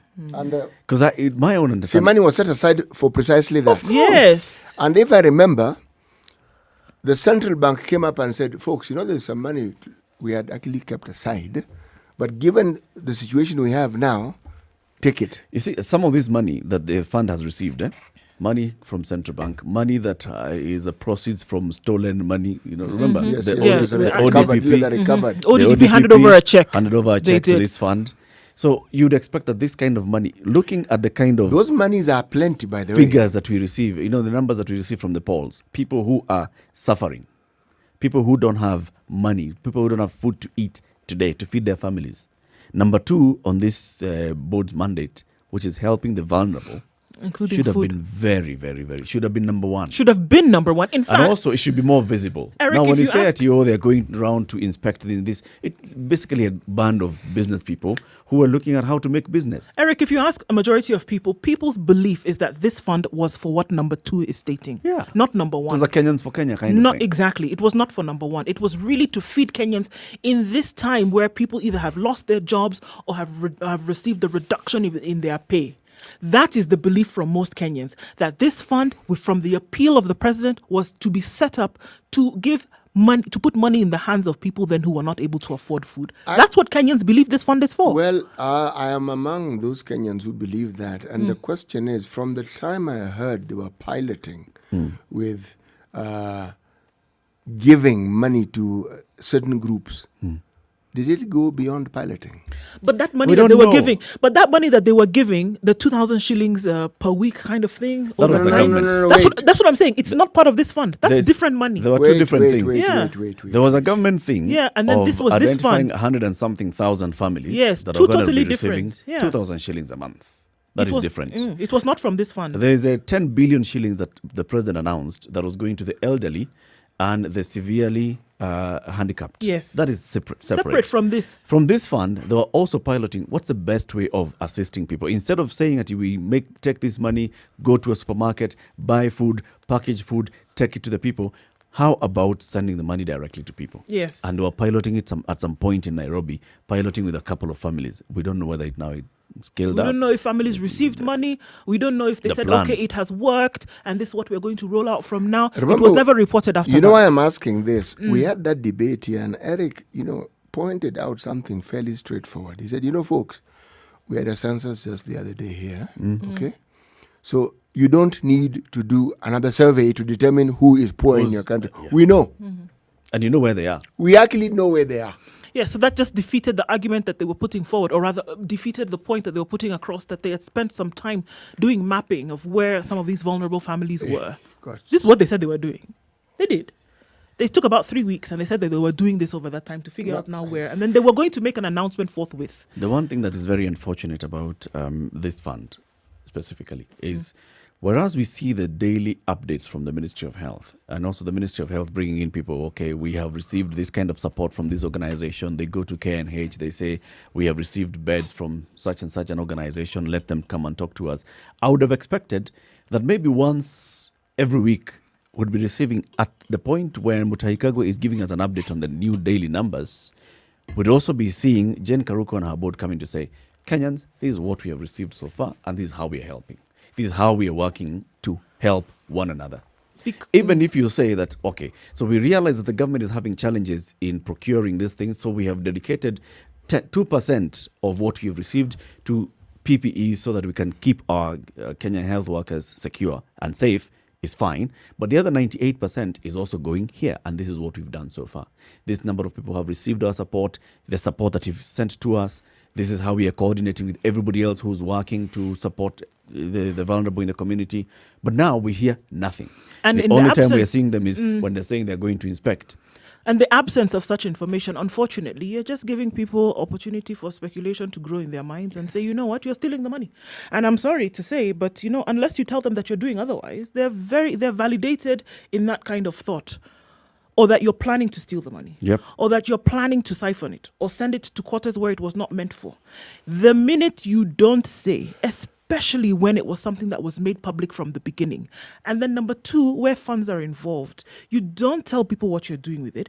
People continue to suffer. And then we start to see stories of how donations were stolen. And it's obvious that these donations are being then sold back to interested parties. For crying out loud, this is what you do. So Kenyans are going to start saying even that was a hoax.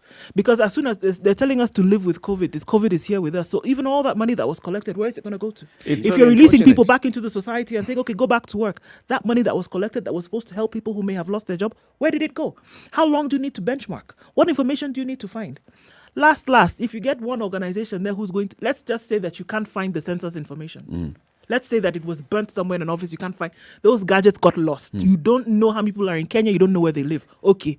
Let's even say that you take a little bit of that money and you hire a company who is going to now do your mapping for you. Does it take 6 weeks to do? It doesn't. Even if you're going to do something like that and say, okay, now let's start sharing this money. After all, they say that it's for people to eat. For people to eat. So now we're meant to assume that, how much did they say it is? 3 billion shillings, 3.7 billion shillings, whatever it is. We're meant to believe at this point that what they've done is that they've spent some money procuring PPEs and the rest of the money is sitting there waiting for them to finish this mapping and then give to people. You don't tell people, they're going to assume you've stolen it. And I'm sorry, but they're not wrong. This is harambe. Yeah, this is money that people gave. This is money that people gave. You don't joke around with harambe, man. Come my on. friend. Even for a simple thing as, calling a harambe to a goat eating for a wedding. People demand accountability. They want to go on the honeymoon with you. I want to see that wedding taking place. Yes. And now here you're telling us how to donate. We appeal to you to contribute to Kenya's fight against COVID-19 by donating using the bank account details or the M-Pesa pay bill number listed before. So they give the account details, they give the pay bill number, they say all these things. And the board is comprised of serious people. Even them, they're tainting their image if they're not careful. They're tainting their image very badly. When the governor set up something similar for his people, one of the complaints that you heard was that this money is actually, whatever it is, the food that they did, because they're distributing food. Whatever food they're distributing, they're only distributing that food in Old Town. Or they're only distributing it to Swahilis. Now, the truth of the matter is this. It may not even have been true. But if you are not clear about the process you are using and you're transparent about it. I have a colleague who lives in Kibra. And he told me, actually, food does get distributed in Kibra. He told me. I told him, explain to me. He said, well, this is how I know it's being distributed. There's a guy whom we know. So there's a day we saw him in the evening and we stopped him. And when we looked, the car he was driving was full of all these packages. So he and 3 of his buddies were hanging out. So he gave each of them a packet. And then he drove off. I told him, repeat the story again. Even me, I'm asking you, to repeat that story again. So was it from government or was it from separate well-wishers? He told me that he didn't know. He looked, he said this, he told me, now I was thinking. So I asked him, okay, what was in the package? He says there was ungangano, there was mafuta, there was unga ya ugali, there was peas. He gave me, it was something, a fairly comprehensive package. He said, but if you didn't know this person, from what I got, the likelihood of you getting a package was limited. And the guy chose a time in the evening just before curfew. That's when they saw him. So I said, okay. The truth of the matter is there are very many organizations, very many individual well-wishers who are actually donating and distributing food in all these areas. Yeah, Rotaries and all. They are distributing. And the fact of the matter is that the other fact of the matter is we do not know whether this fund is distributing any kind of relief to people. We don't know. Maybe they are. What we know But we is need what to we know. see. What we know is what we see. But They are what is buying. all- They have procured PPEs But and they're Eric, going to. of What's inspect so the hard PPE about telling factories. people if you're Of actually doing As if interest, it's their when we job talk to go and inspect when we talk PPE about factories. 3 billion, is it 3 billion sitting there, or is part of this money pledged? Part of it may be pledges. Part of it may have come in non-food, non-cash items. But all people these need things, to be but It doesn't told. matter. Yeah. All we need People is that need to be information. made aware. You know what is odd? We've had these initiatives before, and they're fairly transparent, if I remember correctly. Yeah. People knew. When Kenyans, I saw and I thought it was phenomenal. Kenyans for Kenyans came and we saw the trucks actually going. They did. They're being Full of flagged food, off, yes. and then we actually then saw they arrived at the destination, Yes. and then they were being given Yes, to people. we- So we- you we could saw. see the whole trail. You saw that this money, and then after the whole process, it was accounted for, and those accounts were made public. Did anybody say anything? Hapana. People were fed. People were happy. The drama went down. That's all people are asking for. Kenyans are not going to be upset that other Kenyans are being fed. Tell them what's happening. Let's take a break. Take a look at traffic. 26 minutes to 8 o'clock. This is the situation of Kenya's biggest conversation. Remember, we had said we are hoping to get to speak to the National Assembly Majority Whip, Emmanuel Wangwe. Good morning.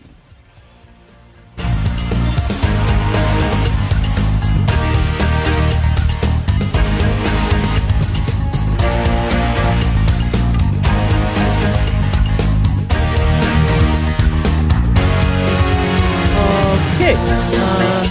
So we have a couple of accidents this morning on Thika Road. For some reason, people are trying to use the pathways to beat traffic. Not going to work, guys. You're going to get yourself stuck. And this is what has happened this morning. So a couple of accidents have happened already on Thika Road today. We know that inbound, there's quite a lot of traffic because of the influx of people from outside of the county. So that's what's going on. Mombasa Road is not too thick right now, not too sticky. A few issues here and there around Cabanas, round General Motors, but then you're fine going then towards Bellevue and then down towards the Nyayo Stadium roundabout. A little bit of a hold up on Uhuru Highway in both directions, but you'll be fine getting into the CBD. Nothing major sticking its nose out at us this morning. If it does happen, do let us know. Spice FMKE on Twitter. We'll also let you know. We want to keep it moving as smooth as possible this Monday morning.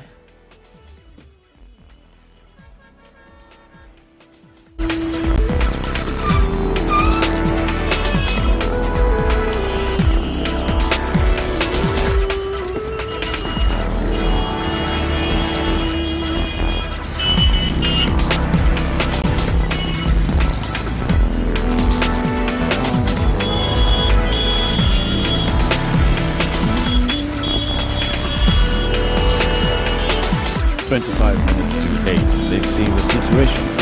Biggest conversation. Fight against COVID-19, fight against poverty, fight against corruption. All those things, and they're all interlinked because they go back to the same government, same government that's dealing with issues. COVID-19 emergency response fund, where people have donated close to 3 billion shillings. The emergency response fund has so far procured PPEs that are being produced by some companies. The emergency response fund is now going to inspect the production of the PPEs. That's what we hear. Now, the other bit of whether they are actually contributing or distributing relief to vulnerable people in the community, in the society, we don't know. You know what happens? I've looked, by the way. I'm looking. Maybe there's a story that we missed. Maybe it happened It's possible. and I was facing the other side Maybe we should ask Maybe some it's of on their our website. listeners who actually know of what the COVID relief fund yes, is or doing. yes, please. We'd like you to call in and tell us. You know, this is now the outcome, one of the outcomes of constantly breaking trust. You get to a point where you have an entire population of people who are more likely to disbelieve you than to believe you. They start off from disbelieving. Serikali me? Okay. Meaning they don't believe. I mean, I'll So the way believe it they- when I see it, kind of thing. Precisely. Now, this is what happens when, over a long period of time, people have trusted, hoped, believed, and those hopes, beliefs have been dashed. So you are more familiar with promises that are not kept. Unfortunately. Yeah. quite the frustrating one. And I think, you can say you wait, but then this is another thing that is just going to get swollen up with water. It'll be squeezed out at some point, and then you'll be told once upon a time there lived a COVID fund, and there were certain actors, and the end. So I mean, it's just going to be a fairy tale. It's going to be a fairy tale that somebody would have told the story over, and then that's it. And it's quite sad actually that this would happen over and over again. Where if you look at the stories that are taking place now, look at this InfoTrack information that we got yesterday. And what is it? A lot of people are not able to feed. Yeah. A lot of people are not able to pay their bills.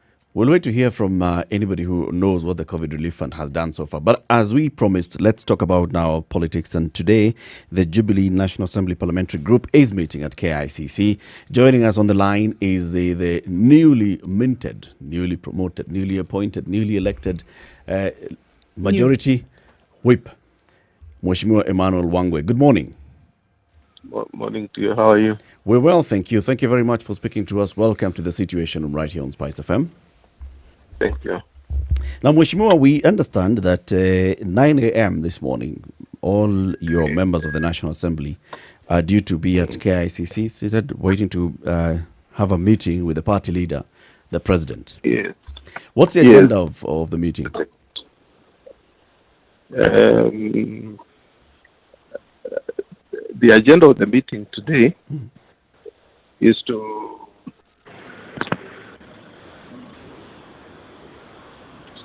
Hello? Okay, I think we lost him. John, just let's try and get him back online.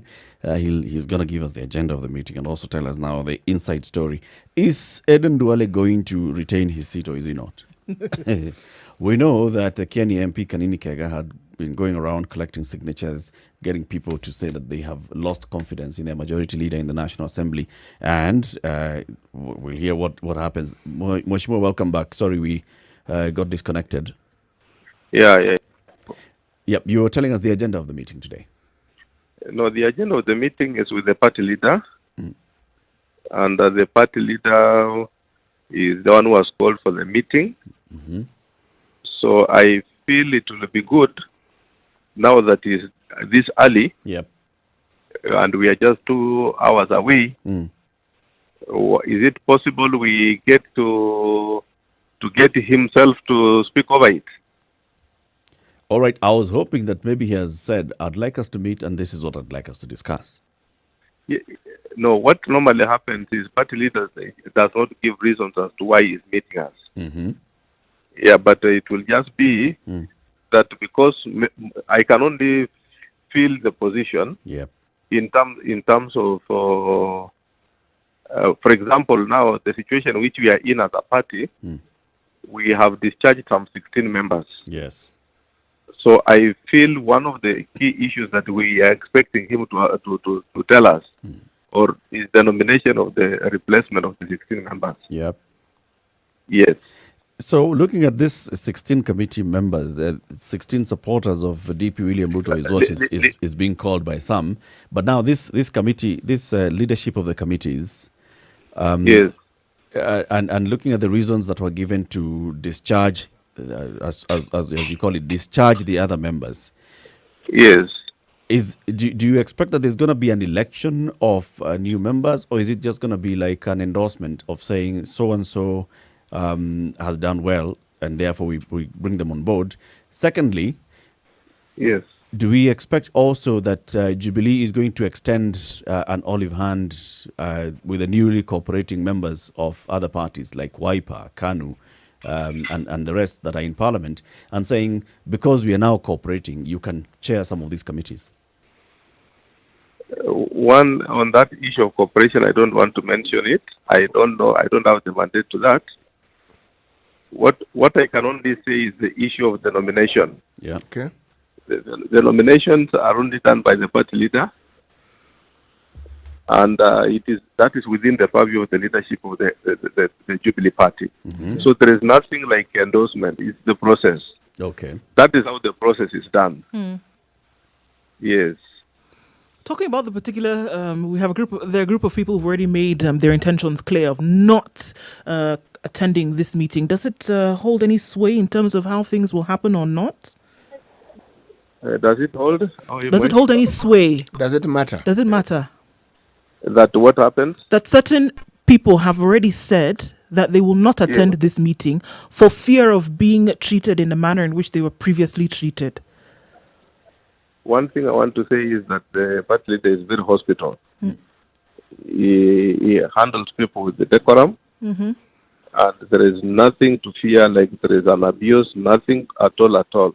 So I wouldn't want to really belabor anyone saying that there will be some mishandling or so and so. There is nothing like that. All we expect is there will be a meeting, and the meeting will be organized. It is structured, and there is nothing wrong in the manner in which the meeting will be held. It will be a structured meeting. So there is nothing at all to fear. So there's nothing they should not be afraid of actually attending this meeting, from what you're saying. No, nobody should be afraid. Only the 186 members of the coalition should come in and attend. Okay. There is nothing to fear at all. Yes. Okay. Yes. So What did you speak of the attempt to remove the majority leader in the National Assembly?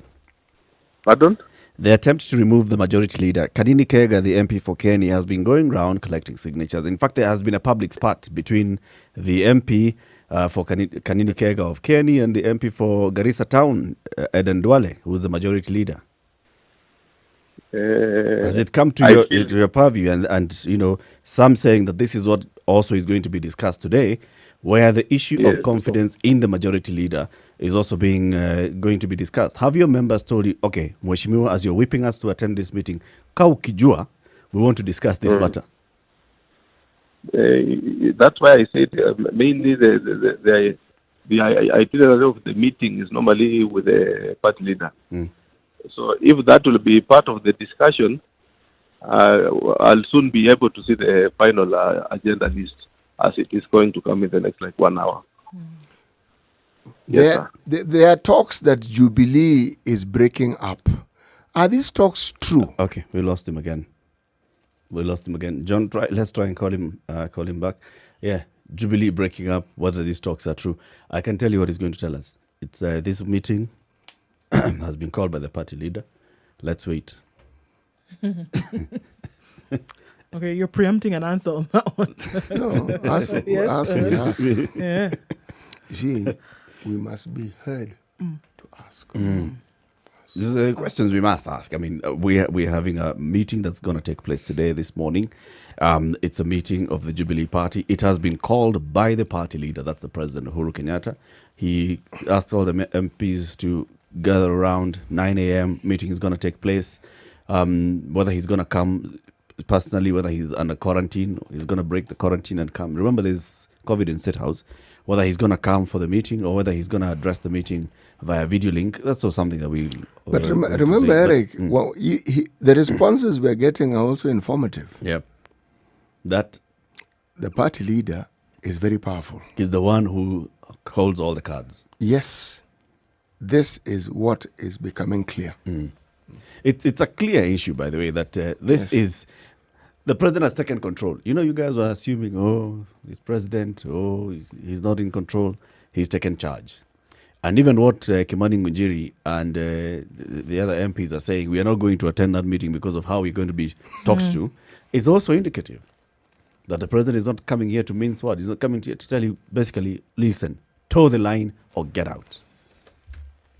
Toe the line or get out. We saw the reports that came out after that other meeting of the parliamentary group in State House, where he was telling them, look, guys, if you do not agree with my agenda, just respect the office, right? Don't respect me, it's fine. Respect the office at least. You can't go around insulting me personally. And by the way, not respecting him is also not fine. It's also not fine. It's not fine. There's nothing fine about it. He's your leader. There's some decorum that must be maintained, okay? When someone is the leader, when someone is the president, forget the office. There's some respect that is owed to him. You can talk about the office. You may dislike his policies. You may even dislike the person. But because he is president, you must respect the you office. must. The matters pertaining to this particular individual and the office must be handled in a certain way. If I may take it even further, it is not African to disrespect a leader. It doesn't matter how much you dislike him or how much you disagree with him. It is not African at all. No. This is very true. I mean, the way that certain things were obviously left behind. And I think it took a point where, look, I think also status quo had become that, you can say whatever you want, and I'm going to borrow your words willy-nilly. Say whatever you want and behave in whichever manner you like, and nobody's going to hold you to account. And so obviously people were uncomfortable with the stance that the president took at that point and basically whipped people into line and said, look, you can, basically, but you must respect. There are certain things that I will say that may not be palatable with you, or there are certain things that I might say that you may not be comfortable with, but this is the way in which we are going to operate from now moving forward. You don't like it, you don't like it. But, in terms of a leash, we've given you a pretty long one, and we're going to rein in people here. And that is what has happened. You don't expect that everybody who heard those words was going to be comfortable with it. And we saw the result of that quite soon after. But it doesn't mean that you're going to be comfortable with it, but look, we've said it, and we're going to move forward. We don't know exactly what it is that the president said. What we know is the reaction that we got from those who heard these words, or some of the people who heard these words. But if you were to actually understand what is going on, what on earth do you expect? You represent a faction within the party that seems to be going against the president's wishes. You expect him to sort of shower you with hugs and kisses. Oh, thank you for all you've been saying. I really appreciate the way you've called us out here and there. You expect that to have come out of his mouth? I don't think so. So how should you register your displeasure? Or, no, your disagreement? Not necessarily. It can also be displeasure in how the person is shepherding the flock. Oh, all I'm saying is... You're our leader, and we feel that the way you're leading basically is not working for us. Yes. You could say just like that. If you said it like that, nobody's going to take an issue with it. If you say just the way you've said it, I mean... And give reasons why you said you're going to do this. Look, the governor from Meru said categorically, we have 100 and God knows how many projects. That 180, I can't forget that. That have not been completed. Okay? Now, did anybody complain about what he said? No. He was simply stating, folks, this government, this is what was started and hasn't been completed. It was a failing on the part of the government, but it was not disrespectful. He was merely stating the facts. I'm going to read for you what the MP for Katondo South, Moses Kuria, has posted on his Facebook page. Tell me whether that is disrespectful or not. At 10 minutes to 8, this is a Situation Room.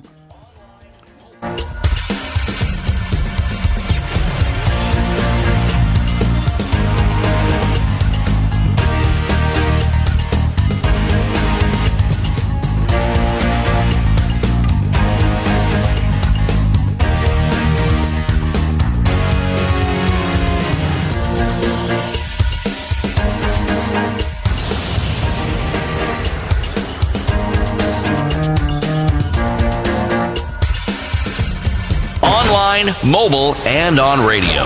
Instagram at Spice FM KE. 102.5 Right, so Spice FM Kisumu. Liberty to basically edit and just read out some of the highlights of what Moses Kuria posted on his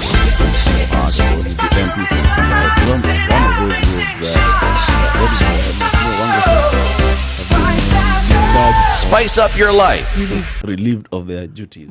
Mature, intelligent talk every morning. Spice up yourself. Press lands at the ICC today. Today marks another third milestone in the race for the construction of Mornings done right. 94.4 Spice FM. I'll attend this meeting to record for my children and grandchildren the events that culminated in the death of our democracy and institutionalization of dictatorship. This will form additional chapters to the stories that I give my children of how I was in the front line in the streets of the 1990s during the Sabasaba demonstrations, the subsequent second liberation movement that ushered in multi-party democracy. So he'll say, make no mistake, today's parliamentary group meeting is no ordinary event. Jubilee as a party met 3 weeks ago for the first time since the 2017 elections. The process of removing nuisance irritants from the path of dictatorship express began. This journey culminates today. It will most likely take less than the 27 minutes that was allocated for the previous PG. But what is the story behind the story in this charade? There are 4 hidden agenda that we will launch today. Are you ready for the 4? First, today is all about the Building Bridges initiative. In contrast to 2010, we don't have a constitutional moment. Kenyans do not feel it. There is no oomph. The pregnant air of expectation and optimism that greeted the 2010 process is not here. Then he goes on to explain what he means by that. And he says, for some reason, this is such a high-stakes game to be entrusted to Aden Duale, William Cheptumo, and Kimani Ichung'wah. This one of BBI and fighting COVID-19. Second, after the dictatorship express, we'll move to the hallowed corridors of justice at the judiciary. The failure to appoint the 41 judges is a smokescreen. The real issue is a replacement of the Chief Justice. Okay? Third, it's the Independent Electoral and Boundaries Commission. The demonization of the chairman, Wafula Chebukati, and the 2 remaining commissioners will shortly begin in earnest. First, the BBI report will recommend the IEBC commissioners be picked by political parties. This has been the long-held desire of Raila Odinga. He fervently fought to introduce the same in 2016 Kiraitu Orengo Committee. Then, let's go to the 4th agenda. To ensure that the 3 stops for Dictatorship Express are as smooth as possible, going forward, there will be zero tolerance of any form of dissent. The militarization that has been carried out successfully in Nairobi will be rolled out in other sectors in quick succession. So, let me ask, this meeting that is taking place, is it a Jubilee meeting or is it a national meeting? So Jubilee. So Jubilee ruling party meeting. At what point was there this understanding that Jubilee would represent the democracy of the country? Because that's what Kuria seems to be alleging. He seems to be saying that because Jubilee has these issues about them, it has to do with Kenya's democracy. The entire Kenya is being represented here, and our democracy is at stake. Man, party issues are party issues. Not only that, every party, the party leader has so much power vested in his office. Every party around the world. This is not a Kenyan thing. I think the thing here is by virtue of the fact that their party leader happens to be the president of the country, then there is the feeling overall that it has everything to do with the country and not just simply about the party.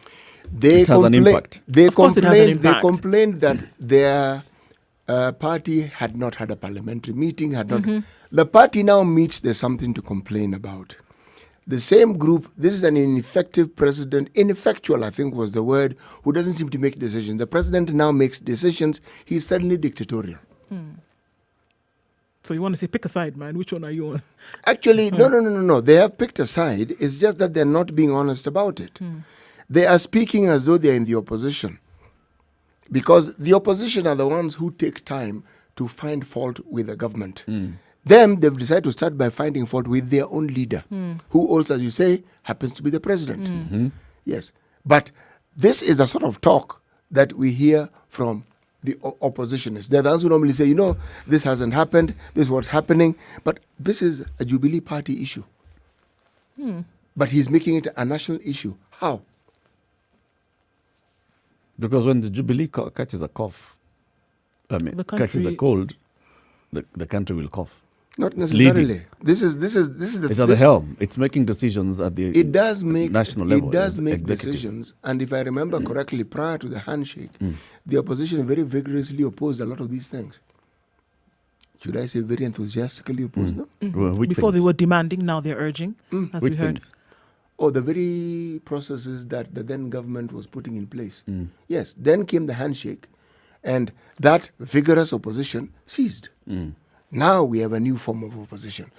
We heard Millie Odhiambo say so the same issues are being raised, but by different people. Well, yes. Not even by different people, but in a different manner, right? The same. We heard Millie Odhiambo was here with us, and what did she say? Whereas we used to demand for certain things, after the handshake, We've taken a different tact, and that now has been, we are urging. It doesn't mean that we are not opposing many things that have been said, but we are now urging for change to come about. Before it was a lot of noise making and window hacking and bashing, but now we are saying, since we have chosen to see eye to eye on certain Can I tell you things, something? now we urge you to do things in a certain manner, If there and was we're no taking it handshake- from a more relational point of view. If there was no handshake, Ndu, between ODM leader Raila Odinga and Jubilee leader Uhuru Kenyatta, and yet then we see these are the advances towards KANU, towards Wiper, towards CCM, you'd be hearing the same leader saying here, no. This is the death of democracy. Because ODM was welcomed into a handshake?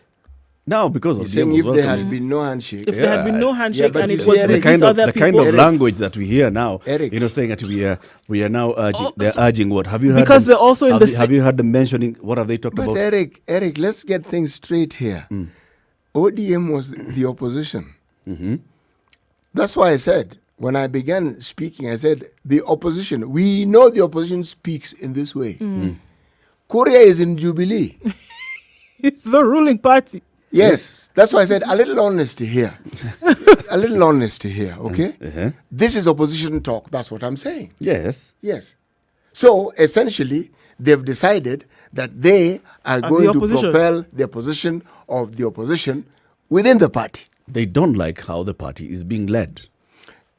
And like I said, I don't see anything wrong with that. No. Even in other countries, It isn't when that you have there's a something when you wrong. have a, when you have a problem with your leader of the party, you speak out against the leader of the party. Doesn't mean that you party cannot. leaders, Eric, their very powers are dictatorial. I don't even know why it is that Korea is making an issue out of this. Party leadership, the decisions they make. Look at developed countries, okay, shall we? I'm going to pick on UK, all right? What do? They pick places, they pick seats. You're even told this is a nice, safe seat for you to go. And they pick this person who's going to stand in that seat. They pick. Dictatorial. They pick. Pause. Coming to the top of the hour. Remind us today's proverb, and then we come back into this conversation. A woman who wants a child does not sleep with her clothes on. A woman who wants a child does not sleep with her clothes on. Where is this proverb from? It's one of those that's called an African proverb. It's called an African proverb. Okay. This is a situation of Kenya's biggest conversation. What do you make of today's Jubilee Parliamentary Group meeting of the National Assembly? Good morning. It's 8 o'clock.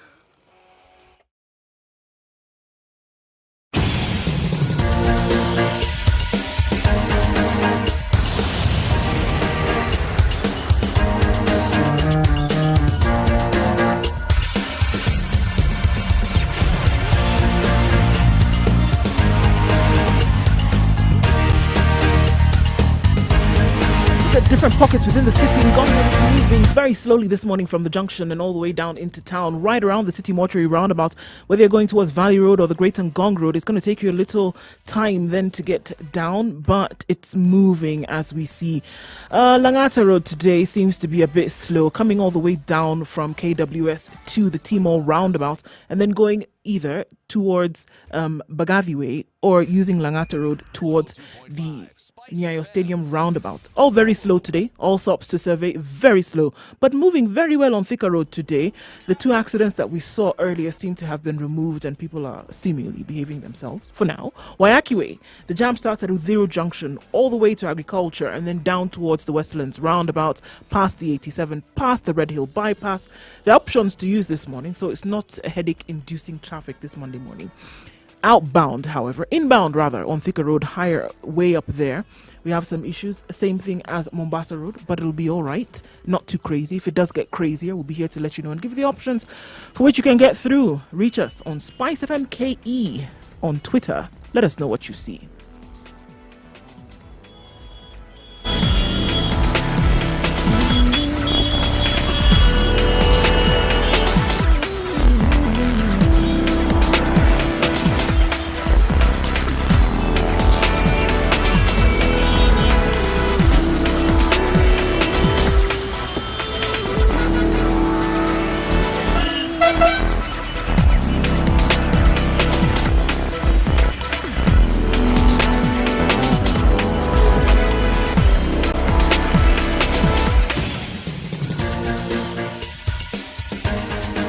This is The Situation Room, the home of hard-hitting political commentary and penetrating insights about the state of the nation. This is a talk radio experience like no other. The Situation Room, a place for hard truths, debates, and elevated conversations. The Situation Room, witty, political, engaging, deep, controversial. In the room, we have C.T. Muga, researcher, academic, seasoned political observer, a fountain of... Remember, we live stream on www.spicefm.co.ke as well as SpiceFM KE on YouTube, Facebook, and Twitter. So the Jubilee Parliamentary Group meeting is going to be taking place in the next hour from 9 o'clock. There has been all manner of speculation. So number one, there's the change of leadership in the parliamentary committees. 16 committee leaders are due to be replaced and new ones appointed. We just spoke to the new majority whip in the National Assembly, Emmanuel Wangwe, who said the agenda of this meeting is with the party leader, and that's the president. And also in terms of who replaces whom in the parliamentary committees is also vested in the president. So he's the one who's going to come and nominate people and say, I nominate so-and-so to be chair of this committee. So that is what he says. This is what we expect to hear from the president. And also, there's been talk back and forth about Eden Duale, whether he's still going to retain the position of majority leader in the National Assembly. Now that we even have Amos Kimunya with a new role called the Secretary of the Jubilee Coalition Joint Parliamentary Group. Hey, that's a mouthful. You see, this is one is Jubilee Party, the other one is the Jubilee Coalition. So when you talk about the Jubilee Coalition Joint Parliamentary Group, we are bringing in now the other parties that are cooperating or in a coalition with the party. KANU has a coalition. Wiper is cooperating. CCM is cooperating. They cannot be in a coalition because they're already in a coalition in NASA. Now, there are those that have said we cannot attend such a meeting, like Bahati MP and the others, who've said this is just going to insult us. We're not going. And then there are those that are saying, like Moses Kuria, who's saying, I'm going into this meeting, but let me tell you something. This is just the death of democracy. What's going to happen in this meeting is not going to be anything democratic. It's just going to be a dictatorial tendency. Sit here, you're told what to do, go away. Nothing democratic. Nothing about allowing us to vent. Nothing about allowing us to speak back and tell the party leader, no. How about listen to our idea, even once? Nothing like that. I thought this venting is what they've been doing all along. Yeah, but now they want it formally in this meeting. Oh, I see. So they speak ill of the president informally, then the president allows them to speak further. No, yes, in my presence, in to my his face. presence. Yes. That is what democracy is all about. You, sir, Come and say it. You, sir, have just described wishful thinking. But come on, let's be honest, though. When you talk about democratic ideals, right? And then you look at what is happening. So in Jubilee, you'd expect that the parliamentary group meeting is where the members of parliament of this particular party sit and they speak. So yes, the president can come and lay out his agenda and say, this is the direction I'm seeking to go. What do you guys think? They stand up and say, okay, Mr. President, it's a good idea. However, how about we tweak it like this? Or this one, Mr. President, falling flat on its face. This one, you're out. And he says, all right, I'm listening to all of you. Bring all your inputs. In the end, I have been given the power by the party constitution to make the decision. So this is the decision that I make after listening. Has he been given the power by the constitution of the party to do what they're claiming he's going to do today? Which is what? Going to speak? Oh, no, to make some of these changes that we've seen. Remember what this newly elected majority leader, is it majority leader? Whip. Majority whip. Has told us. The agenda is with the party leader, all right? Start off from there.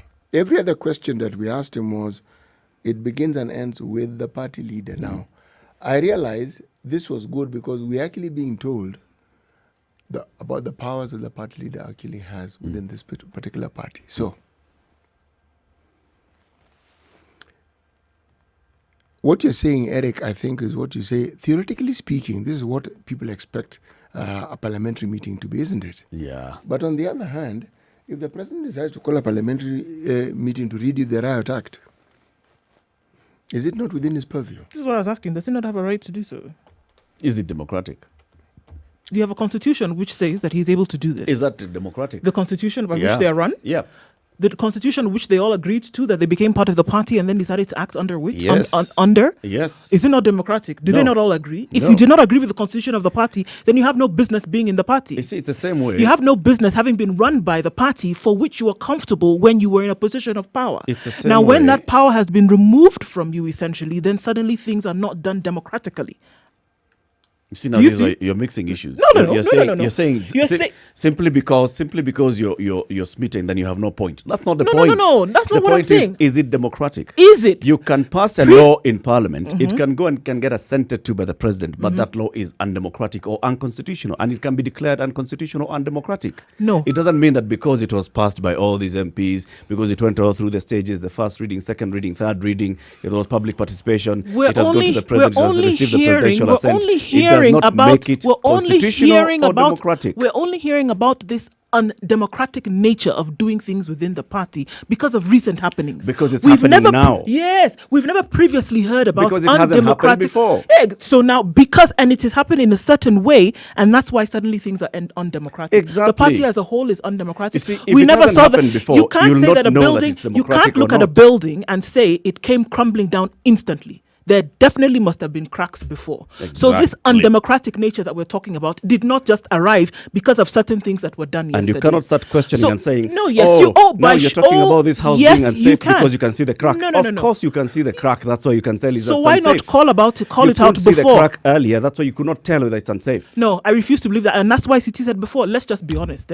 It's very good to be honest about these things from the very beginning. It's okay. If there was a but problem that doesn't before, discount the argument. No, We can I didn't agree. discount. I've not We discounted. can agree that yes, I have this- not discounted the argument. What I am saying is, if you're talking about undemocratic conditions, then let's be honest. If you are saying if these conditions are undemocratic, honest enough to have called them out, even when you were in a lucrative position. That's what I'm saying.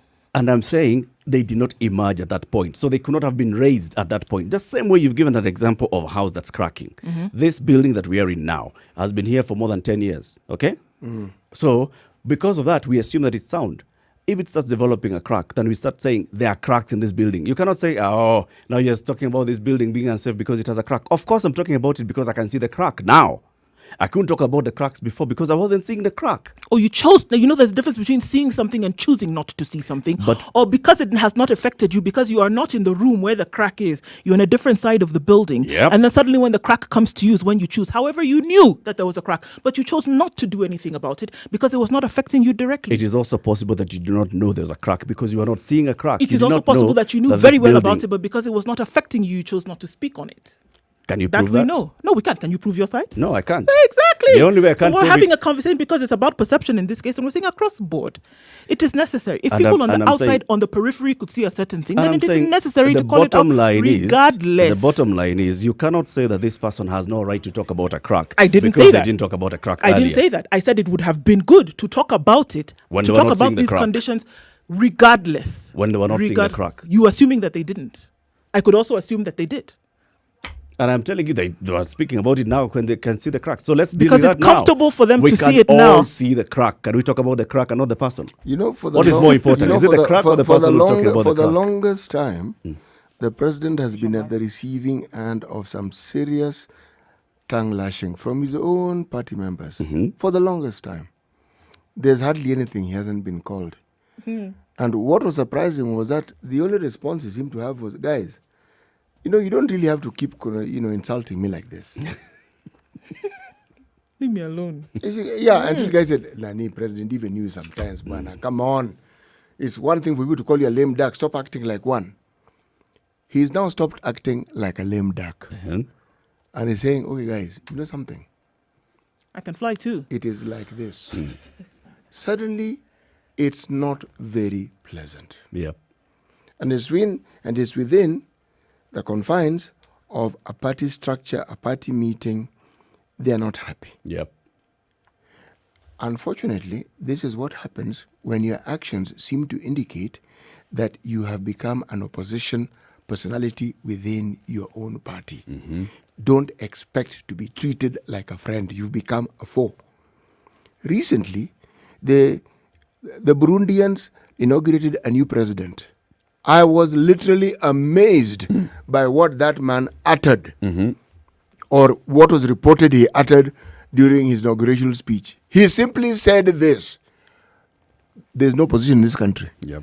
As simple as that. That's it. Anything I'm going to say, don't you dare oppose me. You dare at your own risk. Now, the moment you hear that, you say, oh, yeah. This guy has started on a really wrong footing. And he forgets that the guy is taking over from at least managed to quell the disturbance that this country had. Yeah. He was disliked for many things, but he at least brought a semblance of peace in the country. This man is starting off on a note that he's actually going to disintegrate this country. On this note here. Again, he's taking them back. He's taking them back again. Now, Eric, this president is a new president. Can we hear from Wilberforce, who's calling from Nyeri? Please. Wilberforce, good morning. Good morning, Eric. How are you? Very fine. How are you? We're well, thank you. Good morning, Indo and City Muga. Wilberforce, Good morning. Good morning. Now, Eric, you're asking whether this is democracy. If I asked you, maybe, does democracy only operate single-sidedly? The answer would be no. I want to side with City Muga today that Uhuru has been quiet for quite so long. In a well-organized democracy, which these guys have been claiming to exercise, the guys in the Jubilee and what's now called the Jubilee Asili, the two sides, then those who thought there was an issue they wanted to raise as far as the party leadership is concerned, they would have not gone to political rallies and insult their party leader directly. What an English saying says, don't wash your dirty linen in public. How many times have they come out and told us they have tried to secure a meeting to discuss with Uhuru and he has refused? Yes, the dictator refused to meet them. When? Because, okay, to the best of my knowledge, sir, and what we've been seeing them speak on podiums. Yes? Yep. They haven't at any given time, even the deputy president himself, you know where they went, where the Tanga whatever came from, the Tanga name came from? Yep. He has been too busy going around the country. He doesn't speak, but his other dogs, in brackets, in quotes, spoke and insulted the president. He doesn't go back as a deputy and consult of him. Yes? As Muga put it, for so long, they called him inactive. Today he is active. What should be happening is that these guys were kule ujori yao. And then, you know, when I read the Constitution, in Article 24, sir, I believe it's article where it says, your right is not supposed to infringe into my right. The right to speech, right to give information, does not make these other guys better when they come to abuse their party leader in public, and when he's raising a whip over them, then it becomes bitter waters. Unless they are verifying. Should this party leader, Wilberforce, should this party leader be allowing a parliamentary group meeting to sit and deliberate and discuss issues where there's a back and forth, a two-way conversation? Okay, that should be there. All but right. you know why? But excuse me, sir. Before you confuse us, say, all right. Do you know why? Even if you were the one or I was the one, it couldn't work. Why? You are a father who has enough children, old enough to take decisions. You have gone to India. You have to take a leave to India. Rather than the elder son taking care of the family in collaboration with their mother and making sure things are running smooth, just to wait for you wherever they cannot agree to wait for your advice and final decision, they have been busy saying, our father is a fool. Alienda India kukula. Our father is this and that. Our father is... When you come back as a father, Eric, what do you do to your house? You tell the children, now come, sit here. It's far too long. The whole story is, I've said, hii shamba ya huku, iende kwa Eric Latif. ile ya huko ni ya City Muga, ile ya chini ni ya Ndu Oko. Finished. Kila mtu aende kwa shamba lake. That's how dictatorial fathers are. Good morning. Thank you very much for calling us, Wilberforce. Have a good 17 minutes after 8. This is a situation room. It's Kenya's biggest conversation. What do you make of these parliamentary group meetings? There are those that are saying, well, this is just an attempt to go and insult us. It's just going to tell us exactly what you want us to do. But, well, we don't agree. 0719-012-600. Let's take a look at whether this conversation continues. Good morning.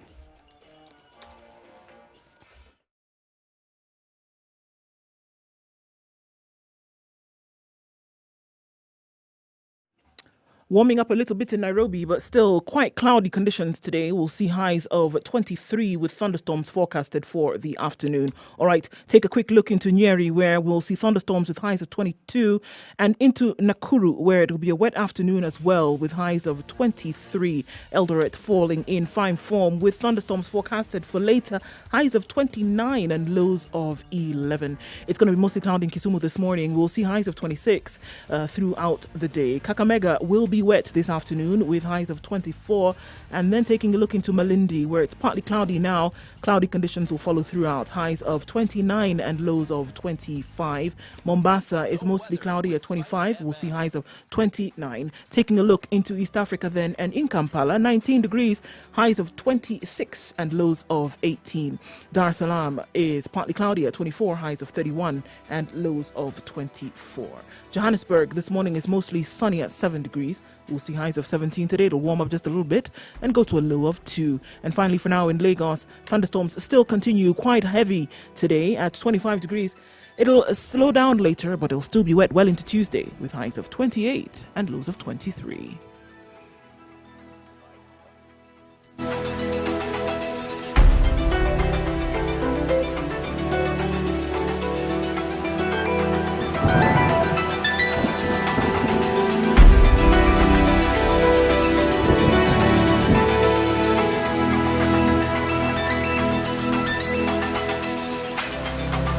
There's a point to what you're saying in terms of, the errant party members have been going around doing what they've been doing and basically appearing like they're disrespecting the president, okay, and their party leader. Clearly appearing like they're in the opposition. Yep. And then there's how the party leader is going ahead with the crackdown, which is also, you can just look at it and say, as a single incident, fine. But then there's what Jubilee as a party and the government in power, the party in power, is doing in terms of democracy. Eric, have you heard any of these MPs saying that what the president is doing is unprocedural? Who? The MPs? Yes, the way all they're saying is the way he's speaking to us, we don't like. Which is why I asked, is there any illegality in what he's doing? Or is it unconstitutional according to the party? Has anybody complained about that so far? There was no illegality in those 24 years of, before we even got into multipartyism. There was no illegality. Mm-hmm. Even when what the Matibas and the rest and the Jaramogis were fighting for in the 90s. So the answer to then is no. Illegality, so this is more an issue of but it had an impact. Right, so this is an issue then more of how it has made people feel. The effect it has on democracy. Please don't get me wrong. Juma in Mombasa, good morning. Good morning, sir. How are you? I'm fine, thank you. Yes, what's your view on this? I just want to support City, but my view is the thought of today's meeting to kick out the majority leader, in my view, is an attempt to provoke the Tanga team to be angry and make that first feel of leaving Jubilee. If you look at what the majority leader has been doing for the last 7 years, he has been on that seat. Yep. The guy has been loyal from my point of view. But as you can see, the Kieleweke team are just bitter. They're still considering Honorable Aden Duale as a member of the old URP. Okay. They feel that he's not that loyal. He's not 100% loyal to the party leader. So they're just trying to get rid of everything to do with the URP. They're sweeping their house clean to remain alone. Thank you, Juma. Irongo Emos in Kisii. Yes, good morning. Good morning, sir. my contribution Yes. would draw back a bit to what I saw when NAC came to power. Mm-hmm. I remember I was with a cousin of mine, and we were watching the late Mtura Kilonzo leading KANU MPs protesting and moving to courts to argue that KICC had been bought by KANU. Mm-hmm. Then they were tear gassed, and then my cousin told me, you see, Amos, this is what we would be expecting to see when KANU is in power, but this time it is the other way around. KANU is being chased by the police in the streets. Yep. When Moses Kuria made very unfortunate statements and was eventually arrested when he said that if this Raila keeps on leading people in protests here, somebody may come from somewhere, shoot him, then the Luos will jump up and down for 2 weeks, we shall bury him, and then we continue. I mean, they were speaking all manner of venom because they knew now they were in power. They were protected. They were protected. Now, City has asked a very pertinent question. When does democracy or lack of it in Jubilee become a national conversation? If there is democracy in Jubilee or there is not democracy in Jubilee, when does that one mean there is no democracy in the country? When these guys were listening to the party saying that tunakula nyama mkiangalia, they were clapping. Nobody said this is not democracy. So in short, this is my point. These guys should stop drawing the whole country, the problems between the judicial and the executive into their thing. These people should lie down and get strokes of the cane from the party leader. Or if they feel they do not want to get strokes of this cane, they should leave and go to another school to learn. I like the way you've laid this bed and then come with the final at the end of it. You've laid it very nicely, and then, the penny dropped. I like that. Raymond in Langata, good morning. Raymond? Yes. First, I want to ask City Muga. I very much disagree with the City. First, I want to ask him. First, who is Jubilee? Yep. Who is Jubilee? Who is Jubilee? Yes. City is asking. I mean, who? I don't understand your question. In your arguments, like you are saying that President Uhuru Kenyatta is Jubilee Party. No. What I said is this. The party leader of Jubilee is Uhuru Kenyatta, and the powers bestowed upon him as party leader are immense. That was a statement I made. Does the Constitution give the party leader such powers to make decisions on behalf of... This would be the party constitution. I don't think whether the Constitution supports... There are structures of the party. Yes. I mean, it has a party leader, but the party leader is not a say-all, do-all. Regardless of what they'd like to tell us, I'm sure the structure of the party would allow for, and that's why you lodge even your party constitution with the Registrar of Political Parties to be checked and see that it aligns. That it's democratic. Yes. But there are other structures that will be consulted and considered. Yes. A parliamentary group is one of them. A national management committee is one of them. A national executive committee, delegates conference, all those things, plus elections, plus all those. Remember, I premised what I said on what the chief whip had told us, because with every question we asked him, he more or less told us that one has to refer to the party leader. And I said, from what we hear then, this seems to be the case. That is what I said. Because in such kind of a situation, the members of parliament should be knowing the agenda of the meeting. If it's in a democracy setting, members should be coming that we're coming to discuss this and this and this and this. If the party leader who knows the agenda, then it means it's kind of dictatorship is not a democracy. Dictatorship. Thank and you, Raymond. the Jubilee Party.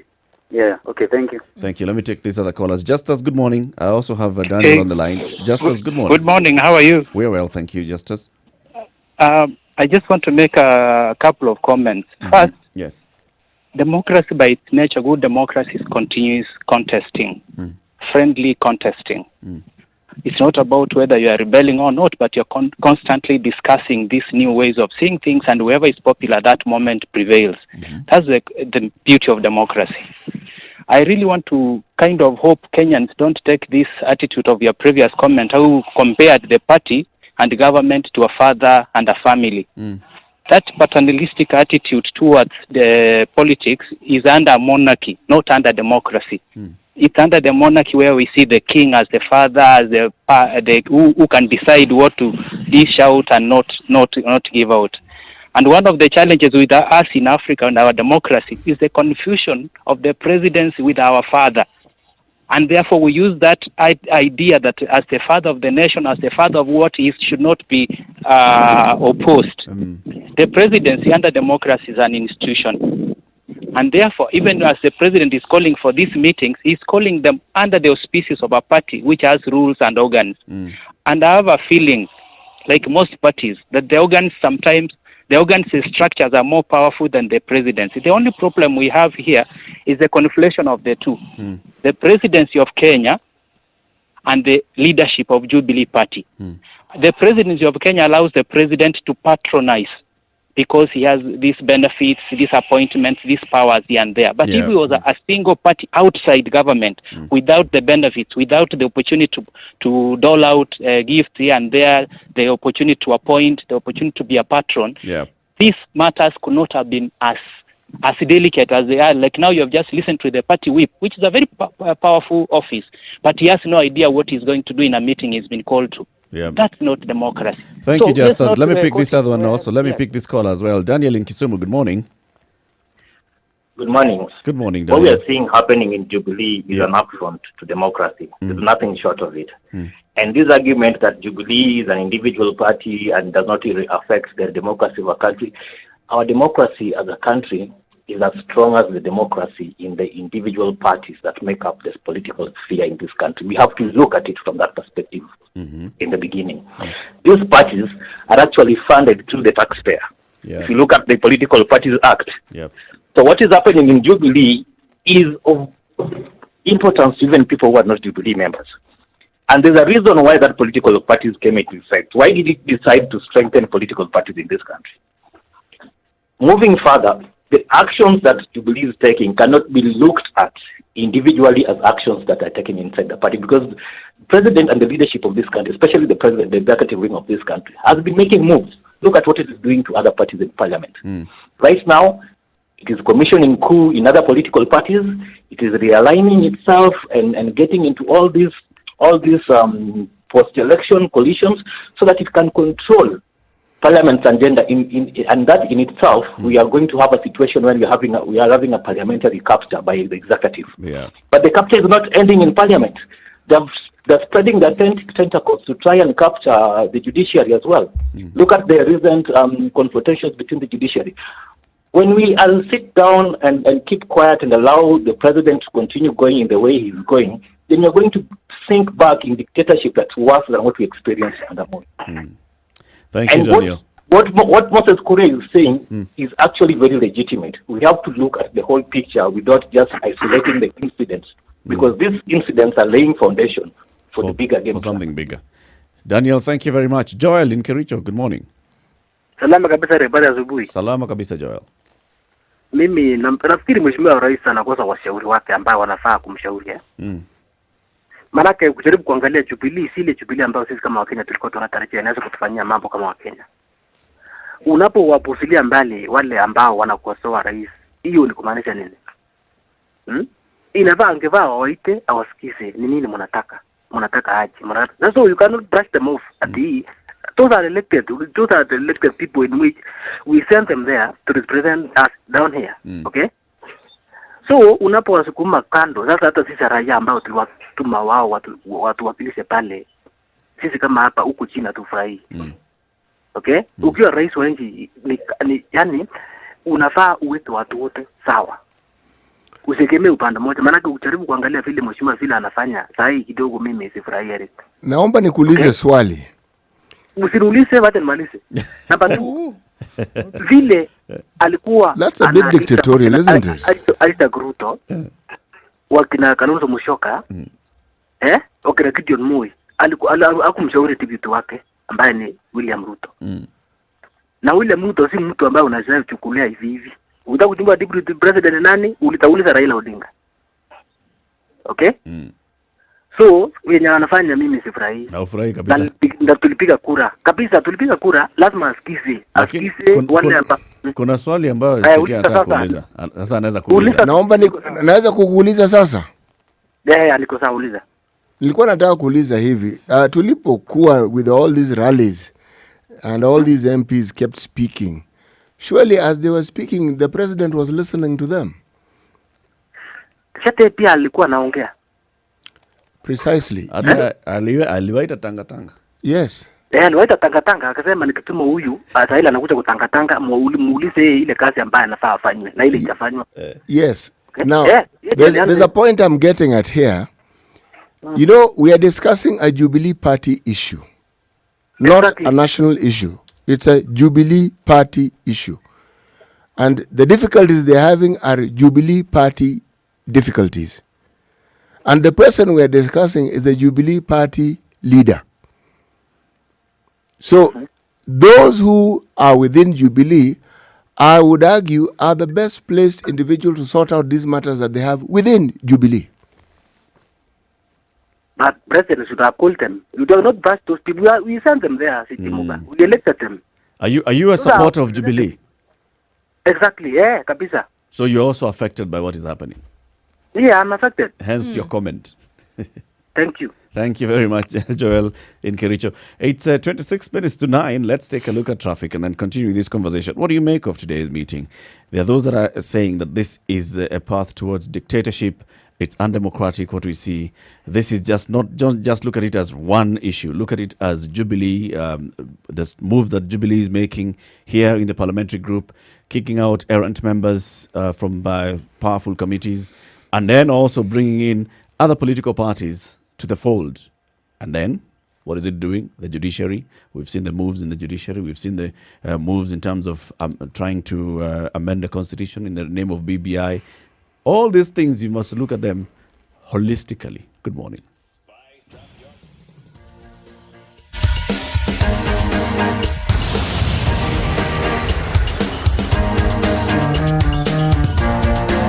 All right, it's slow on Thika Road this morning, and this is inbound traffic. Everybody making it back into the NMS today. Asked the question of where y'all went over the weekend, but all right. It's slow, but it's moving. It's also slow and moving on Mombasa Road as well. Not too bad. Gong Road is giving us a bit of an issue. Gong Road was asleep for a couple of months, but it has woken up all the way from the junction to the City Mortuary roundabout, moving very slowly this morning, but moving all the same. We don't have too much drama this Monday morning. There's going to be some traffic in the city centre this morning as that meeting takes place at KICC. So there will be some roads that will be impassable when the president actually moves down. So be prepared for that. If you're in the CBD, it's going to take you a quick minute, or rather a slow minute, to get out. Spice FMKE, let us know what you see. If you're stuck somewhere, let us know, and we'll see if we can provide you with an alternative. Share the information, and we will too.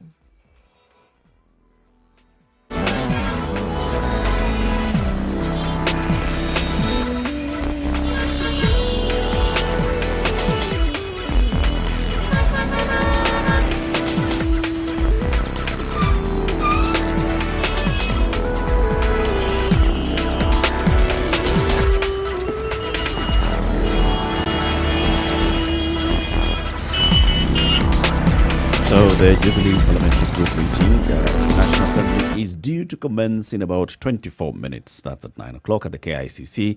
The party leader of Jubilee sent a message to all the Jubilee members of Parliament, told them, Weshimiwa, let's be here at KICC at 9 a.m. on Monday for a parliamentary group meeting. We have spoken with the new whip of the National Assembly, the majority whip in the National Assembly, and asked him what's the agenda for this meeting. And he says the agenda rests with the president and the party leader. He's the one who's called a meeting. He's the one who knows what he wants us to talk about. Then we are also now raising the issue of Okay, so you are calling people to a meeting and you have not even told them, I'd like us to meet and talk about this and the other. You're whipping people to go to a party meeting and you have not told them this is the agenda. So basically, you're just going there. So you'll find the agenda when you get there. Get there. As you're registering, you're given a Goodie bag. a piece of paper, a goodie bag. Yeah. Angalia program, angalia agenda, angalia nani ataongea, nani ataongea na mahali utakaa. Right? All those things. You know, don't be in a hurry. These birth pangs that we are hearing from Jubilee politicians, I get the impression many of them have never had the opportunity to actually be in the opposition in this country. And they are not liking what they are seeing and experiencing. But these early days yet, let them get fully fledged. Yes, fully immersed and declare, and then they will see. This is nothing. You've been insulted. Water off a duck's back doesn't really do much. Sticks and stones. Yes, exactly. However, the truth of the matter. When I listen to you, City, it sounds like what you're doing besides everything else, you're just sitting there laughing and celebrating it. Well, yeah, serves you right. It's okay. It does serve them right. Okay, I'm not laughing, Eric. I'm not laughing. I'm merely stating. But this is not what we want to be seeing in our country. No, I am saying this thing in a manner that my delivery may appear to have a certain attempt at humor, but these are serious matters. Being in your position in this country, it's serious business. It is very serious business. It isn't for the faint-hearted. You're in the furnace. Yes. So 90% of the time, you're in the furnace. Yes, and this is not one of those situations where you talk at it, or you talk brave things at it, and you sound tough at it. Being in the opposition, Is this why we are seeing the opposition members silent now and they're quiet? They're basically eating quietly. The opposition are They have quiet. been given a mixed platter of meat. There is choma here, choma sausage, nyama, nini. Usually it's not what you've been they're given. It's what eating. You anticipate. That's why they're quiet. It's what you anticipate. No, it's not what you've been given. What you anticipate, and you figured, all right, we've been at this for a long time. Millie put it very well here.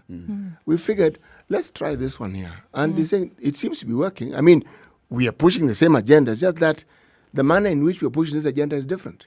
Yes. But those who want to enter opposition politics in the 21st century, in this day and age, it's not a walk in the park, my friend.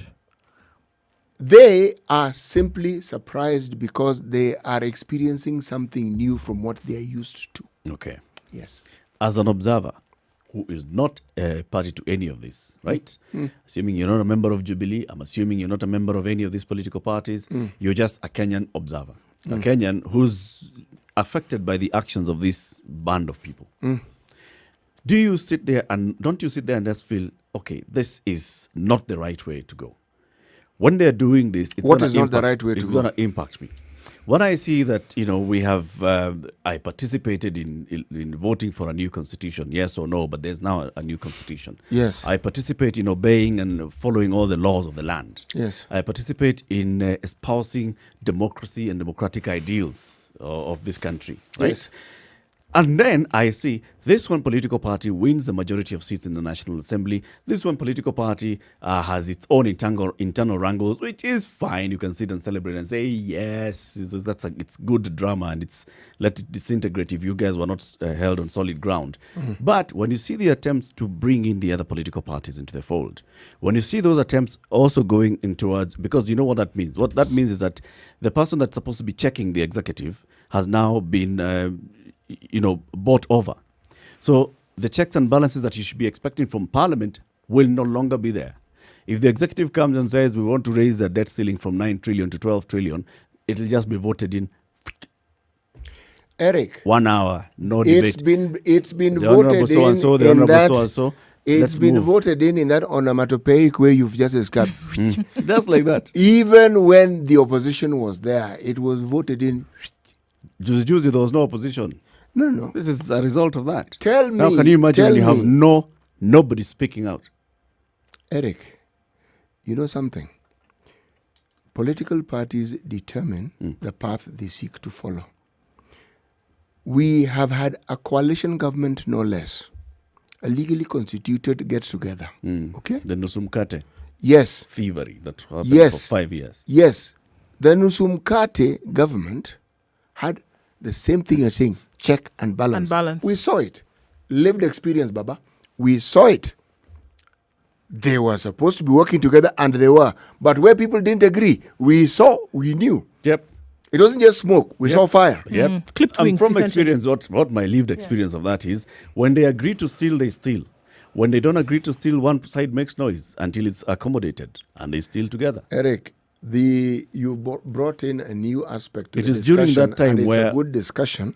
500,000 acres of land You are was being stolen in Tana River during that time. You are referring plus to others. You are referring to a national pastime, okay? Our deplorable and very despicable national pastime. The legacy that we are passing on to our children probably will go to our grandchildren. A horrible thing, where we have institutionalized and we have cemented wrongdoing. Theft. Or wrongdoing generally, yeah. Theft is part of it. It's part of it, yeah. Yes. But we have glorified it, we have accepted it, it is the norm. It's a horrible, terrible thing. Now, if there seems to be a semblance of anything within our setup that seems to be seeking to fight it, I have to support it. Because at least it is starting. Yeah. So how do you see this going to fight it? You see, what we are seeing now, the blatant disregard of court orders. One, the open attempt at basically stifling the operations of the judiciary. Two, open attempt I'm at actually not swallowing up. I actually don't quite Parliament agree and with that issue of the parliamentary judiciary, and I don't quite agree with that one. No, not really. All right, let's go to the parliament. Yes, because this issue of stifling the judiciary, it's a narrative that seems to have been furthered and furthered and furthered, where you find something goes wrong, the judiciary is being stifled. My friend, tell me which arm of government gets all the money that it requires. Tell me just one, and I'll tell you I can't see. Our counties are always talking about they not having enough money to have and not that they were given money, it wasn't enough. The money that was agreed upon has not gotten to them. Well, I mean, if we're going to go that way, I don't think there are enough fingers on the hands to count the number of sectors who don't receive enough. I don't think that's the issue. Has the judiciary, you see, the executive, Eric, in a political setup, they're not supposed to be agreeing. When they're agreeing, then we're in trouble. When there seems to be a tiff between the two, then the democracy is actually robust. Working. It's robust in that case. If it were that everything that comes along is taken lying down, then I would see that we would have a problem. If nobody is speaking up, if certain sectors are not up in arms speaking about what should change or what should be, then I would say we have a problem. Something is said, this is the way it's going to be and not everybody's going to take it. No, then there would be a major problem there. Can I tell you where now that works well?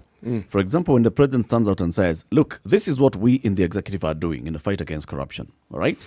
We have strengthened the investigative arm. We have strengthened the prosecutorial arm. This is what we're doing. We have actually investigated. We have prosecuted. We are taking cases to court. And these cases are taking too long because the judiciary is the bottleneck, all right? That is very good. And the judiciary pushing back and saying, no, it's a bottleneck because you're bringing one case with 25 people charged in the same case. And each of those accused persons has 4 lawyers. So this case will never move. That is good. That's good back and forth. But when we say that this is what we are doing as the body that runs the judiciary, we have gone, we have interviewed, we have nominated judges so that we can increase our capacity to handle those cases, to reduce the bottleneck, to expand the neck of the bottle so that now more can pass. And you fight that. Now, that's why I say this is an attempt at stifling the judiciary. That is one side of it. It is constricting the bottle. Eric, that is one side of the argument. The other side of the argument is, and let me quote Dr. William Mutunga. He said, look, you can't really know the sources from which the president gets information. Yep. So you cannot rule out and say that this guy is acting from ill motive. Yep. He may genuinely have information that the rest of you don't have. Yep. And so he gave the example of the time when they had recommended a certain number of judges and not all went through, were given a through pass. Yep. And he explained it. So that particular part of the argument cannot, in my opinion, support the view that the executive is actually stifling the judiciary. Not really. You've heard me say on this very show that the judiciary have something to answer. They haven't quite told us with clarity what it is they do with the little that they get, how it is that they've met needs that they already have, and how versatile they have been in their thinking with what they have. That's really how it is. It isn't quite what you wanted, but you have this. What do you do with it? How do you stretch it? What do you prioritize? How do you go about ensuring? The same William Mutunga told us that in the Kibaki government, the reason why the judiciary was able to grow is because they were given a chunk of money, a whole dollop of it, and they were able to expand, build, blah, blah, from blah. 3 billion to 13 billion. Yes. Now, they were building. Once you put a building, it's put. They haven't finished. You don't have to do it again. True. This is But where the issue budget is. cannot be the same as it was when you started. It will get less because certain things have been done. Capex will reduce, but operations will increase. It happens. I mean, it's one after the other. At one point, you have higher capex, and at the other point, the capex reduces, operation rises. Anyway, we're continuing this conversation. It's 12 minutes to 9 o'clock. Good morning.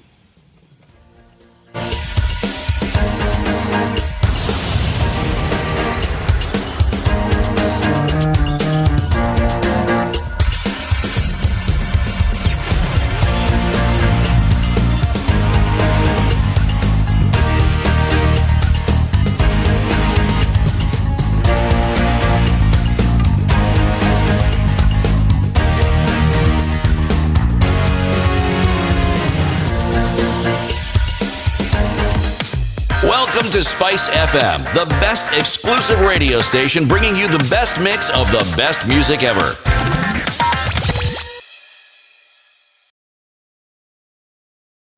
Good morning. 0719-012-600. That's 0719-012-600. About 11 minutes to the commencement of this meeting. Is it gonna? So this is not happening in the State House. So it's not State House time. It's KICC time. 9 a.m. is the time, the parliamentary group meeting. How's that for a loaded statement? Yeah, starts. And is this what we see, not just within Jubilee itself, because within Jubilee itself, they can fight all they want. That's the hallmark of a vibrant political party. You have disagreements. There's members who want to go errant, and then there's a party leadership that wants to make sure that it controls the narrative and it has proper stronghold of the party. That is one. But what about what is happening to the others? All these coalition agreements, cooperation agreements. What that is doing to our institution that should be checking the executive, that is the National Assembly and the Senate, what that is doing to them. When you say that all these people have been removed and then people who are going to toe the line are brought in, what's going to happen to that? Let's pick your calls. Paul in Mombasa, good morning. Good morning, guys. Good morning. Good morning. For the fathers, happy belated Father's Day. Asante sana. Thank you very much, brother. For the lady, good day. Oh, right. Sure, yes. You too. Yeah, I think... Not happy good day. Happy Monday. We celebrate a lot of ladies' days. So I'm with you yours there. very, this one is for very the good. dads. It's okay. Yeah. So I think we've the discussion today is just an interesting one, and it shows how Kenyans are sometimes.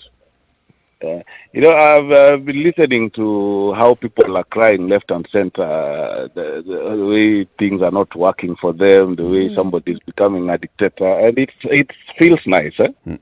I remember when Nusumukate, when Raila was crying, most of those people that are crying right now used to tell him, you don't want to perform. You just don't want to do your job. Yeah. And then it came to 4 years ago, I think it was 4 or 3 years ago. Kithure Kindiki, who was impeached the other day, was recorded somewhere saying that we are going to whip anyone in our party who is not obeying the party leader. So I find it a bit absurd when now he's crying that he was whipped and that the party we cannot, you know. And then the same people, when Nurdin Haji started working, he was doing a very good job. Everyone was like, that is the man we want. And then when they start some project somewhere, he became the worst person that can ever be. And he was called all sorts of names. You being sent, and you people who are sending you now, you're not working just because you've touched us. And go back, the Kenyan story is just the same. Go back to when the governor of Kirinyaga was having issues with Raila. And I remember the DP said, huyo mtu amekasirika because this person has done a great job that he never did all those years in Kibra. So she has done it. That is her problem. But right now, who is crying that somebody is being sanitized somewhere in some hill somewhere? In Upper Hill. Yeah. So Kenya is just an interesting country, and if we listen to it, let the president do what he can do. Even if it's an organization, you have an organization, you're the boss, and people go out there, they talk to the cleaners and tell them how poor you cannot be. They call you all sorts of names, and you expect to come back to that office and operate normally. You have to crack the whip. So let the president do what he's doing.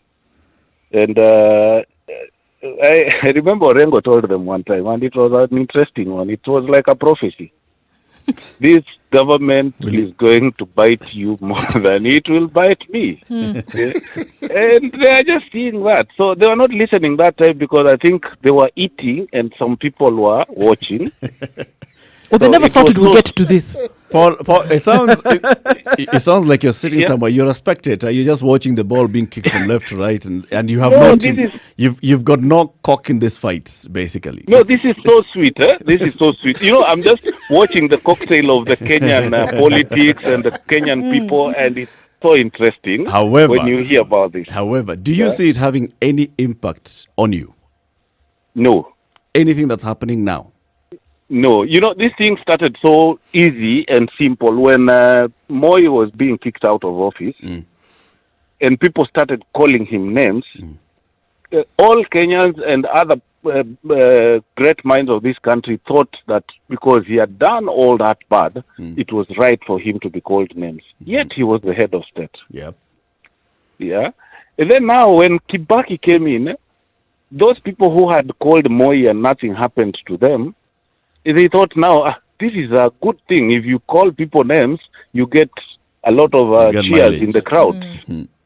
So they went to please the crowd and called Kibaki all sorts of names and Raila all sorts of names, and yet you're calling your PM and your president. And then now, when Uhuru came in, the story even got worse.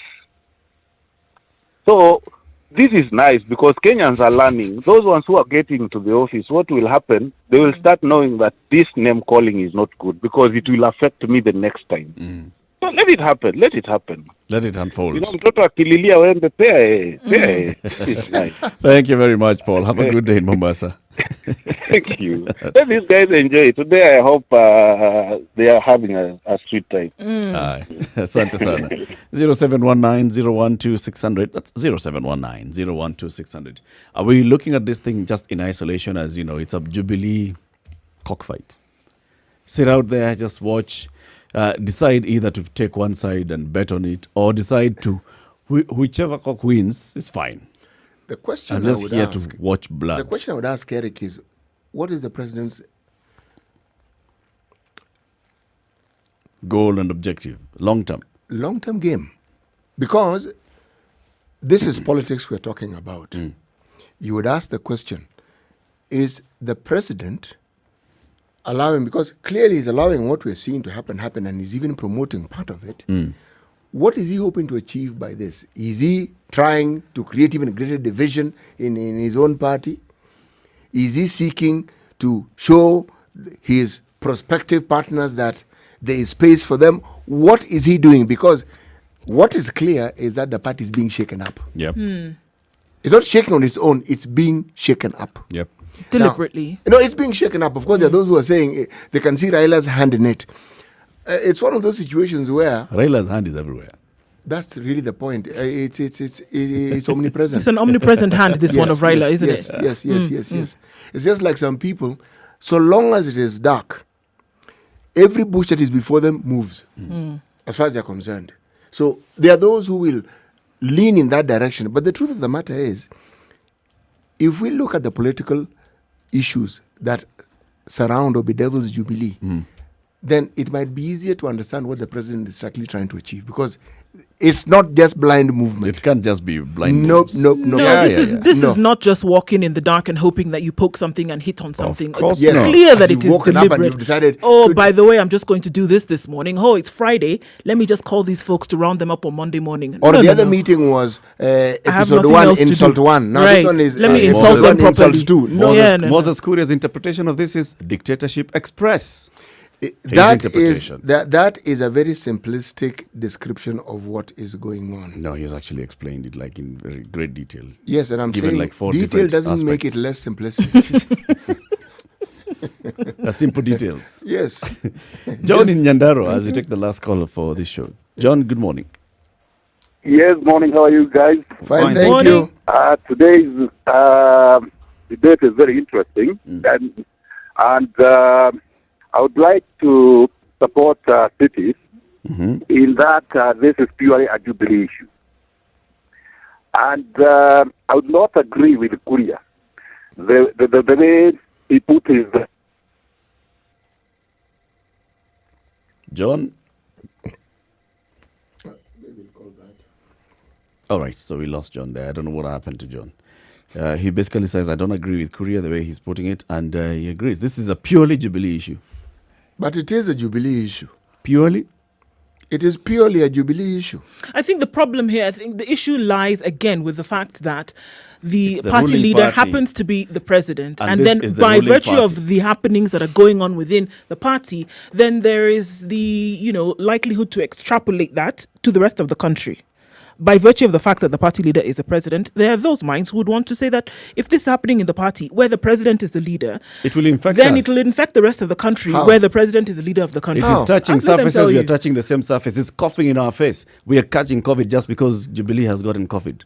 This is it. Jubilee, if it's only about Jubilee and it was alone in isolation Please room, explain to me different. how it is that when Jubilee have their parliamentary meeting... It was not just The a rest of us parliamentary need to be meeting. affected. Yes, how? It is not just a parliamentary meeting. It is whipping the people in parliament so that you have same voice and then bringing in others so that you have one similar voice. I've told you, when the executive takes over the legislature, we are doomed, Siti Muga, and you will bear But I'm trying to ask you this thing. Let me ask it in perhaps different words. How exactly is the president or the executive trying to take hold of the legislature? yeah. They already Have in charge hold of the legislature. They already have a majority by virtue of the fact that they're the leading party. They could pass anything they wanted if that was the case. Yeah. They've always had that. But there's power. always going to be some, dissenting voice. Do they need that's more of a allowed to majority? speak. Do you need more of a majority then No. to pass whatever Eric's it is? point is Yes. that Yeah. if there is more cooperation, there'll be no dissenting voice. In this country, There will there'll always be a dissenting voices. voice. We haven't seen it in the last 2 years. Wait, let's see if we can get some more. Where? Even within a party where they're supposed to be uniform, they still dissent. The dissenting voices were provided for us within Jubilee. And they've done it consistently. Now we expect to see more. Oh, They have yes, been once kicked they out. become a fully fledged opposition party. Yes. Top of the hour. Let's move the discussion to a different conversation. Today's proverb. Today's proverb, Eric, a woman who wants a child does not sleep with her clothes on. Okay. It's 9 o'clock.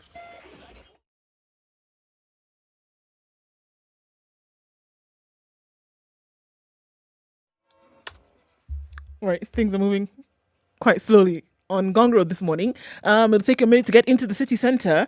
Thika Road, traffic is going to keep you there for hours today. We have quite the movement coming in from the roadblocks. It is Monday morning. We didn't expect anything less. It's very slow. Then trying to get into the CBD. Gong Road, like we said, moving very slowly. Mombasa Road is not behaving too badly today. You can get off in a very short period of time. So traffic isn't so crazy as we expected it to be on a Monday morning. And so we will be takers of any information that we can get. Spice of MKE on Twitter. Let us know what you see. It's not too crazy, like we said. Where there are hotspots, we'll be able to share that information. People will get out of traffic hour in about 30 minutes or so. So it's been good today, no? Yes. All right. Tell me more.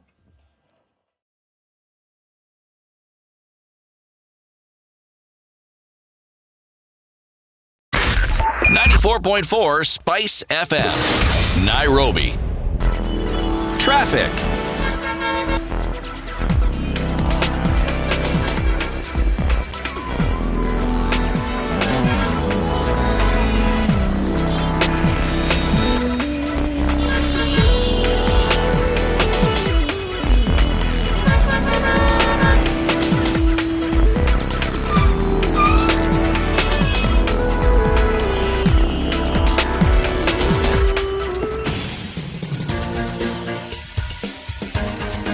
This is the Situation Room, the home of hard-hitting political commentary and penetrating insights about the state of the nation. This is a talk radio experience like no other. The Situation Room, a place for hard truths, debates, and elevated conversations. The Situation Room, witty, political, engaging, deep, controversial. So in this in the era room, of we have... COVID-19, that's now the new parlance. So you have to say, in this era of COVID-19, when Jubilee disintegrated into multiple pieces, Lord. and then formed DC. itself, yes, During DC, COVID. During COVID. There's also the move that we are seeing, a consolidation of the world coming together and saying, we are going to find a vaccine for this particular virus together. We shall have concerted effort together. And then we see a country like Madagascar, which says, look, we have looked at our flora and fauna and picked one. And this one is working very well in the fight against COVID. And in fact, we're going to start packaging it and sharing it with the rest of the world. This is a product of Madagascar. What are they calling it? COVID what? COVID organic. COVID organic. Several countries have said, let's try this COVID organic and see how it works. We don't know. Tanzania had talked about receiving some A shipment, yeah. shipment. I don't know whether it works. But now, there was also the other question that this thing has not even been tested. And Madagascar has now decided we are going to go into proper trials, scientific trials for this COVID organic. What's happening there? Well, it's not just trials for seeing if it will work as a treatment, but going beyond that. And it's not just a vaccine, but it's an actual treatment for COVID. And now what they're doing is they're going towards seeing that, this particular treatment will be injectable. And this is a trial that they're working on right now within the confines of Madagascar. And they're using, certain experts, specialists, world-renowned specialists to come and test it and make sure that it is going to work. The World Bank has talked about people, individuals not paying attention to this for now and saying, okay, we've not tested this. We've not seen that it can actually work. So essentially asking people to kind of, ignore this for now because it has not been tested. It has not been proved. It has not been tried by anybody. So Madagascar says, you know what? All right, then. It's not been tested. It has not been proved to work. We're going to test it. And we're going to see if this can work. We're going to see if it can be injectable. People who get COVID can be injected after a few days. We see if this actually works to get them better. So not even a vaccine against, but a treatment for. And I have to come from the point where I'm saying I'm going to applaud this particular move in the sense that we always say that what is going to be the savior for development on this continent is innovation and creativity and creation of things that the rest of the world then will be able to consume. In the past, we've always been the receiver of many things. Even now, vaccine, we're waiting for it to come out of the West. There are trials that are going on. There are solutions that are being sought for. We're waiting for that to come out of the West. Madagascar has taken a hold on this and said, you know what? We've seen this thing has been able to work. However, whatever science they've applied to this, we don't know. But they have been insistent on this from the very beginning, and they've not let down in terms of their resolve to say this thing can actually treat. We've seen it treat. We've seen people get well. Why don't we now be the pioneers of this and say this is actually something that the rest of the world can use. And I'm from this point where I'm saying is that, you know what, it's about time. There are certain things that we've been able to come up with that others have come in, then taken a prototype for and then gone on to develop in their countries. And I'm saying at this point, we can be the pioneers, we can be the practitioners, and then we can also be the ones then who sell. And at the end of the day, yes, the profit makers. So can we be the pioneers? Yes. Can we be the practitioners? Yes. Can we be the profit makers? Yes. Can we own the whole chain of the process, making sure that innovation that is now Africa bred can then be Africa led? And I'm saying absolutely yes, it can. And it gives an opportunity again, shining light on the fact that we can come up with some fantastic stuff here and we can actually use it that can now be, consumed by the rest of the world. This has the potential to be one of those. And they're going on with this. They're not waiting for anybody to say, yes, you may go ahead and do this. They're going ahead with it. And if it can be tried, tested, proved to be something that can work, then why not? And I'm saying that because of something like this, you can actually see very many other sectors where something like this can actually work and can be done, giving us a leg up, giving us a step ahead. And I think we should embrace those one by one. There are opportunities that lie vast, and it's an opportunity that we should be able to pick up on and run with. The problem with the herb or the plant or the treatment that was being offered by Madagascar, and why it is that you'll hear a little back and forth and hue and cry, is one of the problems with something that is felt has not been scientifically tested is not its efficacy. It's not that they doubt that it works. No. You need to understand what else it does.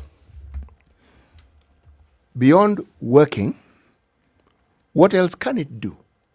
When you ingest it, when it is in your body, it may heal you, but it may also affect certain other parts of your body, and they'd like to know how it would affect.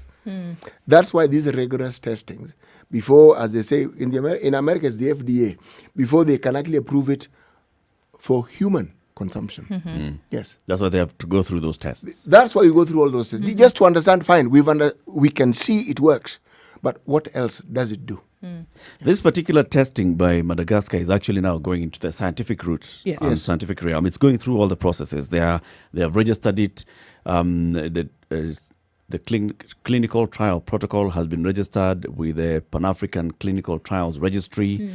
The website confirms the information. The trial aims to assess the efficacy of injectable artesunate alone and artesunate plus vitamin C in reducing the viral load in patients with COVID-19. You see, artesunate is what this substance that's derived from Artemisia, the Wanjiro Arurie thingy. They get the artesunate from it, and they decided, okay, so let's do this alone, and then we combine this with vitamin C and see how it works.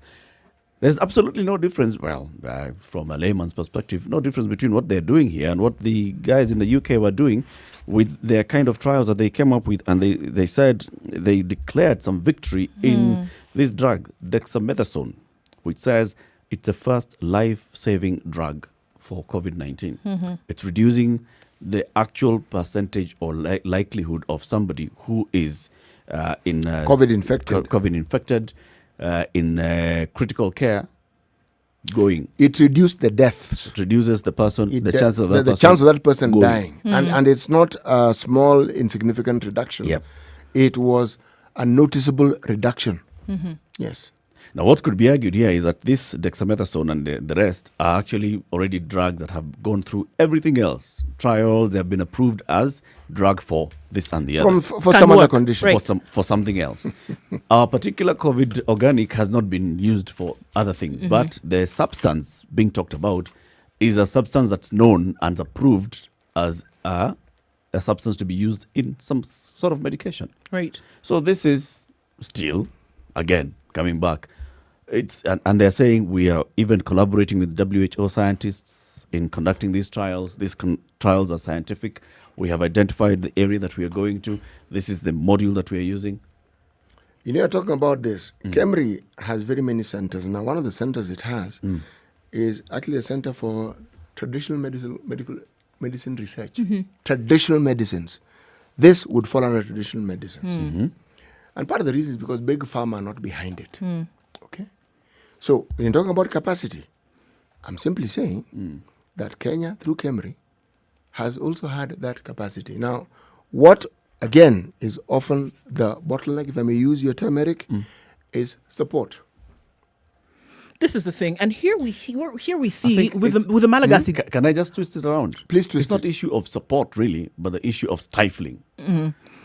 There's somebody's interest which is not aligned with what you guys are doing. Well, in good as it may be. Generally, in the world, when you have anything that touches on the medicinal and when it touches on that kind of scientific research, what CT has just talked about, if it doesn't have the nod of the big farm, then usually you'll find that it will be stifled. And it was these indications that the Malagasy government decided, you know what? They've been talking about this thing for at least 8 weeks now, and they have not let down because they realized this as well. They didn't have the support of the big farm, and I don't think they will, because they're probably on the brink of discovering something. This is always the thing. They're probably on the brink of discovering something that could work.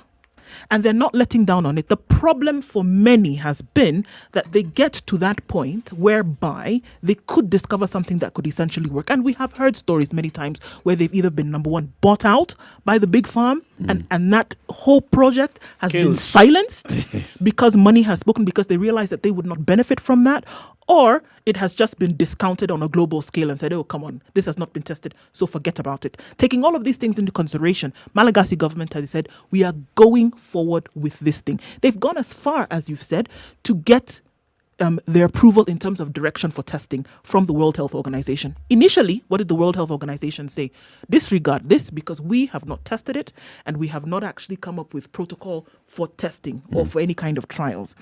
They've gone ahead and also gotten registered in accordance with the International Committee of Medical Journal Editors, according to those standards. So in terms of the highest standards on the globe, they've gone ahead to make sure. Why? They've understood the resolve. They've understood that they could be on the brink of something big here that could actually treat something like this. We've talked about the fact that COVID could be here. It's going to be, it would be a seasonal flu. It will rise, fall in some places on the globe. It will be here for a while. So can you imagine the kind of threat that it would pose to folks akin to the big farm who would not be interested in something like this, to have a treatment for something that's going to be here for some time and it has come off the African continent? My goodness, who would have thunk it, number one. Number two, I am saying this, if developing countries were ever looking for an opportunity to put themselves on the map in this sense, talking about innovation and creation and something that actually aids human life, this is a fantastic opportunity. And these guys are not joking here. They've supported this solely, interestingly enough. They've put an undisclosed amount of money behind this. They're putting cash in it. They're not asking for money from anybody to fund this research because they understand the power that lies therein. And I'm saying, to get a leg up, to get a foot forward, I think this is what a lot of developing countries then have to do. Because in terms of the wherewithal, in terms of the expertise, it is there.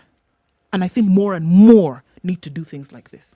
And actually, it's important to point out that KEMRI is also doing the same in terms of looking at herbal treatments. And they've already announced that they're working with this same Wanjiru Arori thing and others.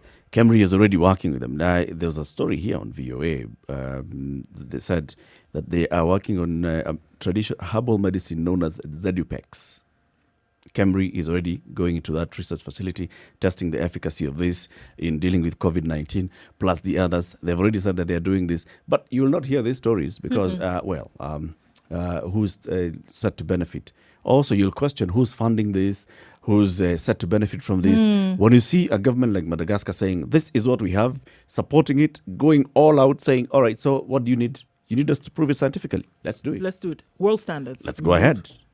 Let's prove it scientifically. I agree with what you're saying today, Ndu, that it's about time that Africa actually just decided, you know what, if it's something we can try, let's try. Let's push ahead. It's 9:15. This is a Situation Room. It's Kenya's biggest conversation. Keep it right here. This conversation continues. Let's shortly take a look at the weather forecast.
You're going to experience mostly cloudy conditions in Nairobi today. There's a chance of rain later, but we're going to have to wait it out and see what that will look like later. Highs of 23 today and thunderstorms having been forecasted. All right, in Nyeri, we'll have rains later on with highs of 22. Nakuru will be wet in the afternoon as well with highs of 23. Eldoret, thunderstorms are forecasted for the afternoon with highs of 20 and lows of 11. Kisumu is 22 degrees and partly cloudy, highs of 26 rather, and it'll be a wet afternoon in Kakamega. Currently at 19 degrees, it will go to a high of 24. Malindi, cloudy all through today, highs of 29 and lows of 25. 26 degrees in Mombasa. We'll see highs of 29. Going then into Kampala, where it's 21 degrees and partly cloudy, highs of 26 today, and the chances of rain seem to be disappearing. Dar es Salaam at 26 degrees, we'll see highs of 31 and lows of 24. 7 degrees and mostly sunny in Johannesburg today, highs of 16 and lows of 2. Looking at Lagos, where the rain continues to come down, currently at 25 degrees, we'll see highs of 28 and lows of 23. Tuesday is when the rain will seem to let up just a little bit. All right, let's take a look in the rest of the world for now. And stopping in New York, where it's 23 degrees, we'll see highs of 31, and it's going to be a sunny day today. Paris at 14 degrees will be sunny all through, highs of 24 and lows of 13. And we'll wrap things up for today in London, where it's 13 degrees, highs of 23, lows of 12, and a partly cloudy day throughout the city.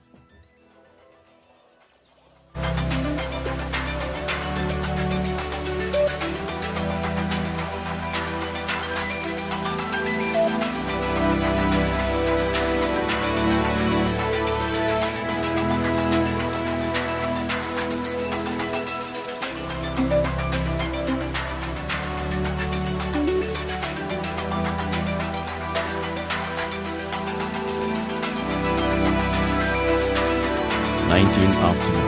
This is the Situation Room. It's Kenya's biggest conversation. In the room this morning is Eric Latif, CT Muga, and a Pan-Africanist Ndu Oko, who is taking the example of what's happening in Madagascar. They have gone ahead into proper scientific trials for their COVID-19 treatment and saying we'd like to see how this works and how it either working with a combination of this particular drug and its extract with vitamin C or without, and see how it works. And you're saying this is a good thing for Africa. Absolutely. I think and it's an opportunity for us to also go ahead with other trials and other self-belief. No, I think it's an opportunity to, fill that space, because the narrative has been peddled, and it's one of the ones that I do believe in, that if we're going to move forward, it's not going to come from, aid. It's not going to come from handouts. The development that you see that is essentially going to take Africa out of, what we've seen in terms of it being a development rut is innovation. It is going to be the things that we know that individuals can do, for which often they're taken out of this continent to other countries to go and develop. It is going to be those things that essentially is going to save these countries. It is going to be those things upon which development is going to be pegged. Look at Madagascar. Even if these trials fail, and I think even that is being a bit premature, but if we get to the point whereby they say they tried, it is going to be a rung up in the ladder, because they spared no expense, no kind of expertise to make sure that they had an answer for this thing that is so vast and readily available in their country, and that they have seen to have worked in a traditional way, and have said, why don't we take this and then apply it to what would be scientific medicine as opposed to traditional medicine? Let's do it. Let's use it. So even if it does fail, they would have gone to a place whereby they realize, hold on, we can actually do this thing for ourselves without aid, without additional expertise, because they've told us very clearly who is doing this. These trials are being undertaken by the people of Madagascar, by Malagasy experts. If it is a world standard that they're looking for to have to stand by, the world standards have been met for this trial to take place. The trial has started, and it is already starting in certain villages where, number one, this particular COVID organic, which they called it, is vast, where it is available, and it has started on people. It's going to take some time, but again, if they fail, they would have tried, and it's going to give them the impetus to go further for other things. Try again, yes. Absolutely. And I think others need to look at this and say, fantastic. other countries come to benchmark. Other countries come, take your thing and go. The other day we were told that Uncle Facebook, what's his? Mark Zuckerberg. Right. Wants to roll out something akin to M-Pesa in Brazil. Where did he get the idea? Came here, ate did it. fish at Mama Oliech, And then went. And he has launched it now. Yes, and has launched it. It's starting. Why? So you can imagine things like this having taken place here can actually be done. And I think the one that's going to save this, what do you call it, city? Backdoor, Blackwater, what do you call it? Banana Republic. Third world Banana Republic. The one that's going to save us from such negative epitaph is actually innovation. And we need to take it really, really seriously. To look at the Kemris that Kenya has, for example, to look at other institutions and organizations that other countries have and say, can we do things like this? Absolutely. Whether it's education, whether it's health, whether it's medicine, whatever it is. What is required? What is required for us to get there? I think first of all with the government. And the government has to have the will, for sure, because they have the machinery. And then it puts aside money. City, you've talked to us about many times. How much do we fund research in this country? How much of our money goes towards research? Health budget, supposed to have a component of it going into research. How much goes into it? Where? 4%. Education, research. Not even the 4%. Science. We actually have a state department in charge of science and technology, right? That should be looking at this kind of things. Research, again, look. Our universities, research, how much? So we need to topple this apple cart. First of all, we need to find out, this apple cart, does it have 2 wheels? Is it a 4-wheel? Is it a 3-wheel? We have a long Eric has a seriously valid point. And remember, if we encourage this pivot, you see, innovation doesn't have to be in universities. No, it doesn't. No. There just has to be a forum where one can actually innovate. And pivots are wonderful places for this. How often do you come across people with all sorts of local ingenious innovations, like the power conserving Jiko? It's a local innovation. Yep. It is. I have seen other local innovations that use very, very little fuel. Like, you know, the hearth or the 3-stone hearth that people had traditionally. Yep. I actually saw people who a women's group in my neck of the woods, who had this. The women themselves came and built it for you in your home. You paid a token amount, I believe. Yep. It actually was power conserving, and it cooked food well. They take it even further. They can even build you a structure that can help you bake. Yep. Energy conservation and all those things, and it takes into effect, retention of heat, and then using less firewood. Yes, innovations in this others country have those sort of local innovations using solar power. Yep. It's true, and one of the things here that has blown my mind is what they call the briquettes. Now, when there was this whole conversation about, stopping the use of charcoal because of then deforestation, etc., it's always fantastic to say, stop this. However, are we providing an alternative in what can be done? And now, in providing this alternative is where you find that innovation then could be rife amongst many people. Now, you want to look at the briquettes and what they were actually using for creating this alternative source of, heat for cooking or whatever it would be. And the flower farms were then used in terms of what they threw away as waste. Yep. And the local women actually went and they would collect this waste and they would burn it. And they found out actually that this thing can actually help us cook. So there were some companies that now came about and put it together and formed it into little bits that you could actually use that of something that resembled charcoal. And this is just an ad hoc something along the way that somebody found out. These things exist. And I'm saying that, yes, the way out of a lot of the problems that we have is through innovation. But it's a nice thing to say. Without action, then it becomes anything but a pipe dream. Now, let me tell you how... Now, the action that is necessary, first of all, even before the money, is the will to have this thing done. Without the will, if you like, you can throw all the millions at it. It's not going to happen. So... the government, in fact, there's a whole, they've taken up an entire full page today of an advert. And this is what they're saying. You see all those things that you're talking about, the cook stoves and the innovation of the cook stoves. So companies have come in and invested in innovating these cook stoves and making them commercial viable entities and selling them. For a long time, they were not attracting VAT. What has the government done now? Because the government wants money, it has introduced VATs. Introducing VAT on clean cook stoves will destroy the local clean cook stove manufacturing sector and drive Kenyans to inefficient stoves and fuels. Feedback from the industry. Just at the point when you had gone to that point, you are encouraged to think, you are encouraged to upscale this innovation, you are encouraged to even take it to the market. Once you've taken it to the market, what do? Make it more expensive. It's a cash cow for somebody. There you go. And here we are talking about the government supporting innovation. Let's just hear from Oduor Wafula, who's calling from Nairobi. Good morning, Oduor. Good morning to you. How are you? We're fine, thank you. Yes, thank you for giving me a chance. Yes, go ahead. Now, I am a medic, and let me to start from another angle. There is this issue we are currently facing, and all over, even in sports, you are seeing Black Lives Matter.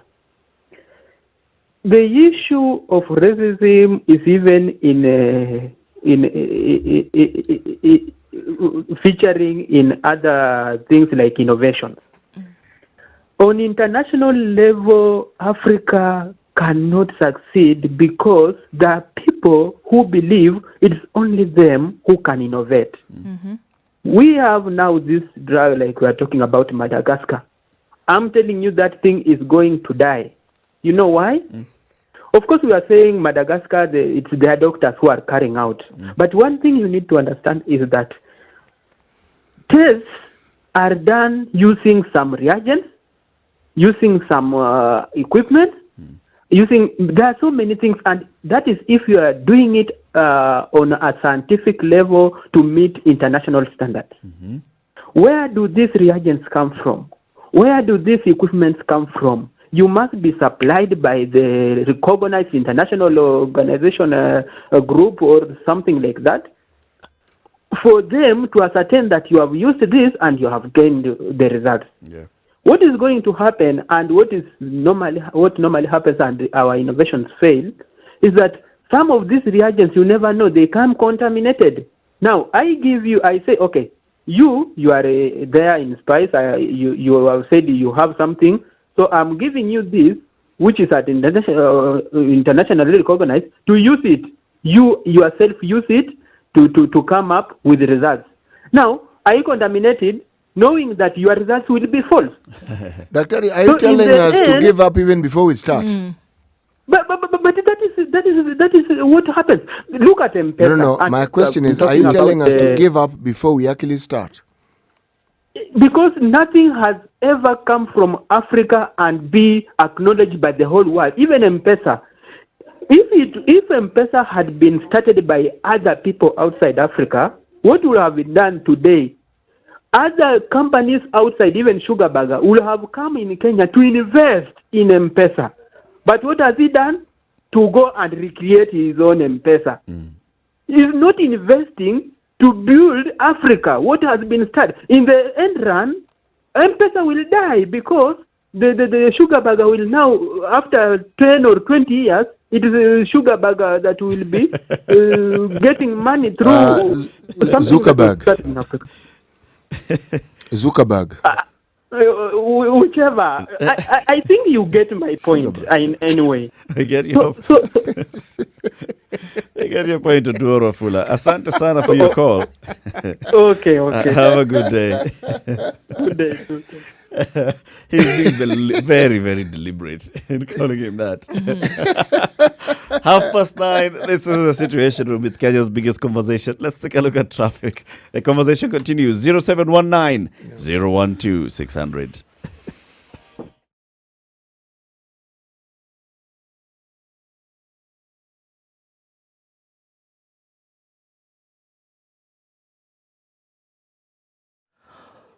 All right, unfortunately, an accident on Gong Road this morning has slowed down traffic trying to get into the CBD, and that will be cleared out soon. A little bit of an injury there, but not fatal. We'll hope that be cleared out, but that is going to affect traffic, that's for sure. You should be able to get out of that as soon as possible. Thika Road, we have in and outbound today on Thika Road. We have quite the issue, and we're getting right out of traffic hour in a short while. Mombasa Road has been behaving very well today. Kudos to you, M. are today.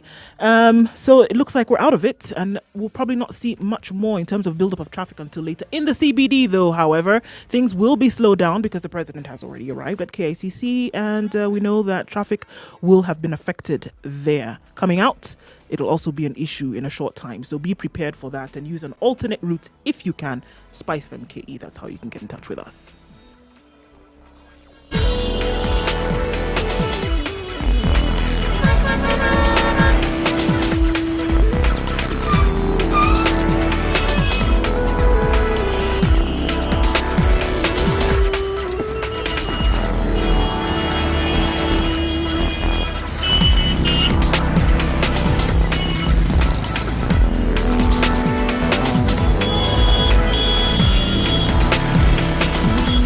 All right, 27 to 10. Like Odwell was saying, we got full. Well, I heard you kept asking him that. Yes, was that your interpretation of what you were saying? That was my interpretation, because what he's saying is we are doomed. Everything we do is doomed, and I was thinking, no. The fact that it didn't work yesterday doesn't mean it can't work today or tomorrow. It doesn't mean that at all. But we ought to first of all start by accepting the reasons why it did not work. Eric, and then now we say, now from fully. There, how do we move forward? I agree with you fully. I would even prefer the argument, let us study these fellows who seem to be so far ahead of us. Let's study them and see how they go about their business. Or what is it that they did? Let's choose the things that, because the West, yes, for the longest time has dominated the world. They no longer do. It's the simple truth. And why? Because others have followed. This is not a path that we're inventing. Others have done it. Japan was a ragtag collection of islands that, apart from eating rice and seafood, weren't doing very much with their lives. And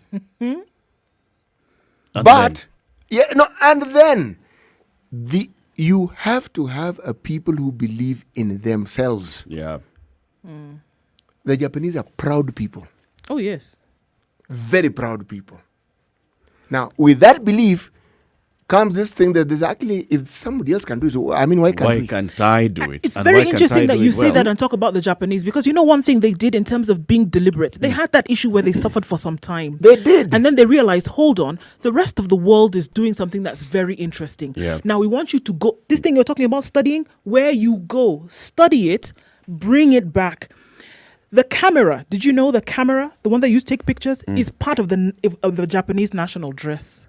So wherever they go, they take pictures, they bring it home. All right. Let's go to the phone lines. Geoffrey in Mombasa and shortly Zachary in Nakuru. Geoffrey, good morning.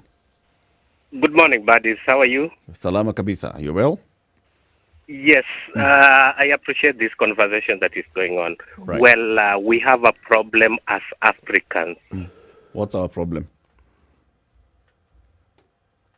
Self. Sorry, say that again, Geoffrey. And of course, we as Africans, why whatever we innovate cannot see the day, it's because we don't support ourselves. There is that notion whereby we view something from the West is a perfect one. But if at all there was that support system from our own mentality, whereby if one of us comes up with something and there is a support and say, okay, let us try it. If it fails, then we can even import idea from outside to support the very idea that is in existence. But the most unfortunate thing is you realize people saying, oh, this one cannot work. So it discourages the person who had that willpower for that innovation. Okay. Take for an example, Vasco da Gama, when he came in Africa, he made a first try which failed. But the second try succeeded just because there was a support from the other end. Yeah. But today, if I try something, someone will discourage me, and maybe the leadership will still discourage me and tell me, no, you cannot. True. So we need to change our mindset. Thank you, Geoffrey. Let us support our own ideas. Good day, guys. Thank you. Thank you. Zachary, good morning. Zachary. Morning. Can you hear me? Yes, Zachary, we can hear you. Oh, even Mwalimu can hear me. Okay, that's good. I believe now I can be heard. Now, okay. Yeah, I hope you are okay. Yeah. Yes. First of all, I got it to report that your signal is breaking on and off in Nakuru. I don't know whether you have been made aware of that. Yes. Yes, we have. Oh, okay. I'm happy. Now, the next thing is this, yeah? If you are an African, and you say that you have got this new thing that you want to bring to the world, the first criteria or for you to qualify to be understood is to look at your skin. If you find that it doesn't reflect much of the right, then you don't qualify. The only place where you can qualify is like now running. You say you can run and people can see that guy has run, and we have looked at the watch and he has run 2 kilometers in under 2 minutes. That is I mean, anything that it doesn't require to be taken into the laboratory, to be exerted to the power of brain. The rest, no one is going to take you seriously. People will say this guy wants to do this and then he gets money. Where is the brain? You see? Who are these people? Do you see people being fellow Kenyans, fellow Africans, or people being the rest of the world? The world will not take a black man seriously. So what must a black man do so that the world can take him seriously? A black man, I don't know what he can do because the world is exacting a knee on his neck, and he can't breathe. He is saying, "Mama, I can't breathe," and nobody is taking him seriously. Only a young girl will come, that is the present generation, that will change it to they must come and redefine Africa. What is Africa? Zachary, I want to pause you for a single second here, because that thinking of yours is the thinking that has ensured that we stay exactly where we are, and yet that's not really where we are. I'm going to give you an example of this country, okay? We believed for the longest time that the only people who could run shops and have industries were Kenyans of Asian origin. Sure. That was disapproved and discounted by the Kikuyu. Me being one of them, They took over shops, ran them just as efficiently. They've gone into commerce. They have gone into industrialization to the point where we started seeing that, wait, actually, we can do these things ourselves. Sure. One of the reasons why Kenya is what it is because the so-called Kenyan Mwananchi has actually pulled himself up by his bootstraps and is able to do things irrespective of what the government seems to be doing. It is true. So Kenya isn't in that despondent state where we are browbeaten and we can't move. We can. Okay, to answer you, Mwalimu. Yes. And you have raised a very good point actually, and it is true. Let me tell you, my father now who bore me, Kwani you have another father other than that one? Well, the one that I was told that I was ready to. Okay, but I'm just making fun of you, my brother. by my mother. Okay, anything that he could see, anytime that he could see anything, Mwalimu. Pole bwana. That opportunity was too good to let go of. Sure, definitely, and you have made me happy. Now, let me tell you, Yes. That old father was an illiterate fella, He couldn't even write his name. And any time that he could see an aeroplane or a tractor doing something, he would always revert to the comment, usicheze na mzungu, But now I went to school and I have learned some basic mechanics and basic science, And I have seen, Kube, these things, this guy is not a god. Now, let me take you back to the George Floyd issue, It is a young girl. In fact, they were saying that this, I don't know, 17 years, who took the gas to take the picture because she saw that what these guys are doing to this man is not good, even if he is on the wrong side of the law. But that is not the way to apprehend what, And that is why I said it is the young, our Kinawaizira now, the one that we are bringing up, Those they are the ones going to challenge it. that have to change this narrative. Definitely. If we give them good education and we give them the ability to believe in themselves, they are going to redefine the black man. Point made, Zachary. Thank you. Thank you. John Jeroge in Mombasa.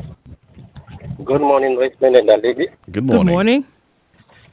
Thank you for this conversation. It really enlightened us. Mm-hmm. And the other day I said William Ruto has done political stuff. I'm sorry about that. It's zoology and botanical science. Now, the issue of why we can never have anything that the West can ever come and say this is a good thing is because beggars can never be choosers. If you look at the way we do our things here in Kenya, or especially in Africa, we are funded by the West. We have this pandemic. Most of the help we are getting, monetary, is coming from the West. And we never quite ask ourselves, where do this money come from? If you look at the people who fund WHO, at the end of the day, you have to ask yourself, why do they fund it? Is it from the real good of their heart, or is it because they have interest in it? How do we expect somebody to fund WHO to a tune of $300 billion, $500 billion? And those are the people who control the big firms, the big pharmaceutical companies. At the end of the day, the money we are getting, we have to repay that money indirectly. And if you look at our education system, still it's not really the kind of education you should have, because I tend to believe it suppresses the intelligence of the people.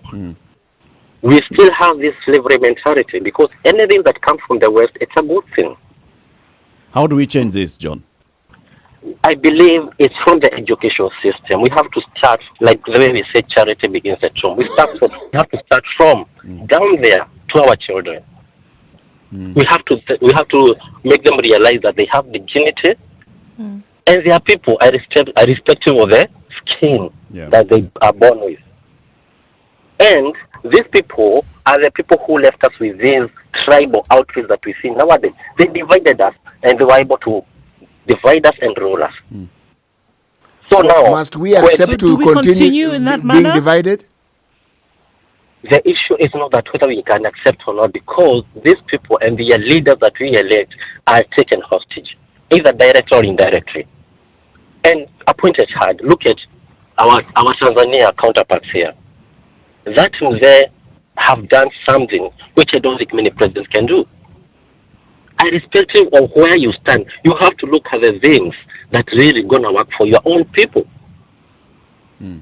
Because we can't be having this, we are given money to go and fight something, yet we don't even understand the thing itself, just because they've been taught to do so. Point made, John Jeroge. Yes. Asante sana. Thank you very much and have a good day. You too. What do you think? What should Africa do to ensure that Africa, like what Ndu is saying, this is about time. We need to think innovation. We need to think how best we can, as Africa, can innovate, can support our own, can start consuming our own. Look at how much we are consuming from other parts of the world. Even this research that we're talking about. Chief, competition is something we don't seem to understand very well. When it comes to the West, we've given up even before we've even started. They've not even blown the whistle to come to the line, and people are already retreating in the other direction. And I think that's the problem. It's a mindset. And I talked about it's a mindset to understand that, yes, we can actually go in this direction. But at the same time, it is will. If you don't have the will, my friend, you're already beaten before you even line up at the starting line. For you to start, you have to start by accepting. This is it, and it's here. It's 9:45. Good morning. This is a Situation Room. It's Kenya's biggest conversation.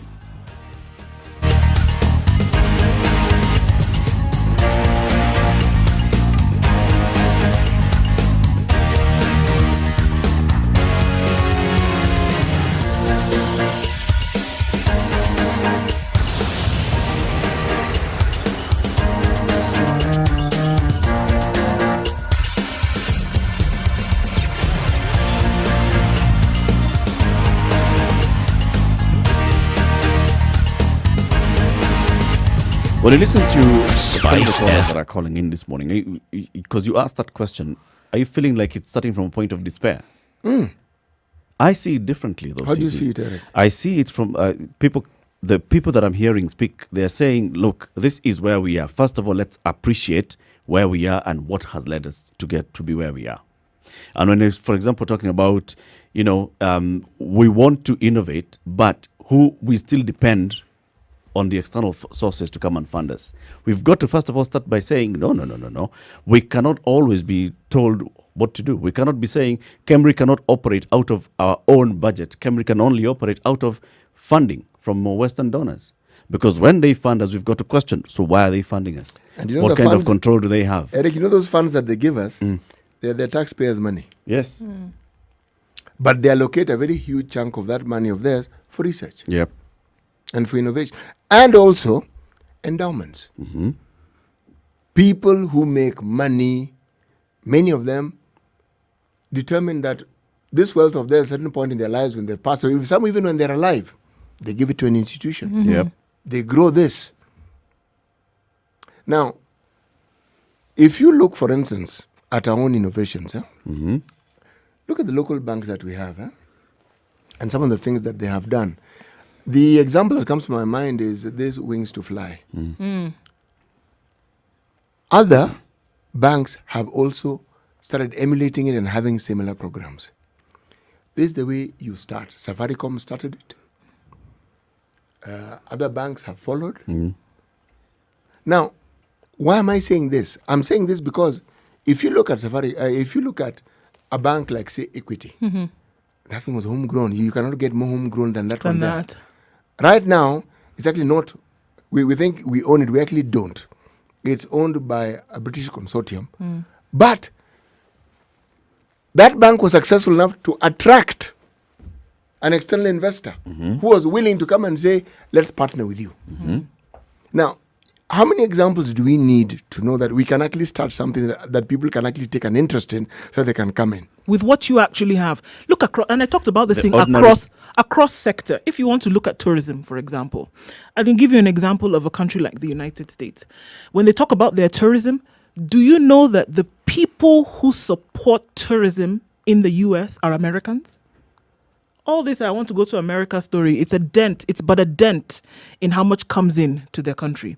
There was a time here in Kenya where the Kenya Wildlife Service they had this campaign of domestic tourism, get Kenyans to understand what actually is resident here. It took the visits of foreigners to come here and then go and tell the story of what they saw in Kenya for Kenyans to understand what they actually had here. Some of the most luxurious hotels in Kenya, do you know, are not owned by Kenyans, are not fostered by Kenyans, are owned and fostered by people who are not from this country. That's just an example of something that you see that is domiciled in this country that you can actually look at and say, wow, this is something that I could do something fantastically with and promote it within the country. It is possible to be done here. And I do agree. For some of the calls that came in, for people to actually think that we're doomed before we start, honestly, the conditioning that was done on the minds of very many of us, they did a good one on us. No, that is not what the people are saying. The people are saying this is where we are.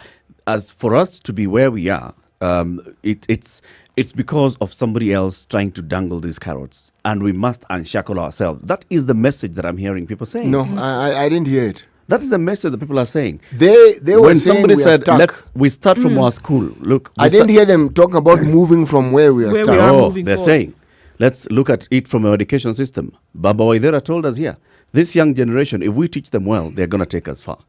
The other person, is it Jeffrey who called in from Mombasa, said, if we looked at our education system and ensure that the way we are teaching our children going forward is with inculcating that self-belief in them.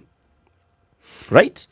If we inculcate that self-belief in them, that the children grow up knowing I can innovate in this country, I can succeed in this country, I can do this and the other, I can develop, I can succeed, then that will change the narrative. The point they're making is an extremely valid one, but I was countering it by saying, why are we waiting for the future?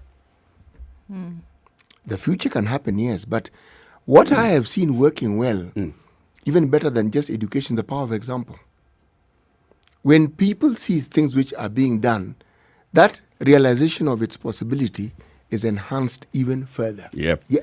See, I'm not discounting what they're saying about the education. I agree. But the power of example. And it's already there. Like you already said, the same Kenyans are the ones who've come up with these innovative things about GCOs. The same Kenyans who... Oh, there are many things. Many things. Even when you talk about technology, apps that have been developed here, okay? All those There's things. an entire school, no, mind you, owned by a foreigner, but okay. But it's dedicated, Kenyans, it is Kenyans, it's Kenyans who are doing this here, right? All these things are here. However, at the top level, it requires that kind of support and national thinking. For sure.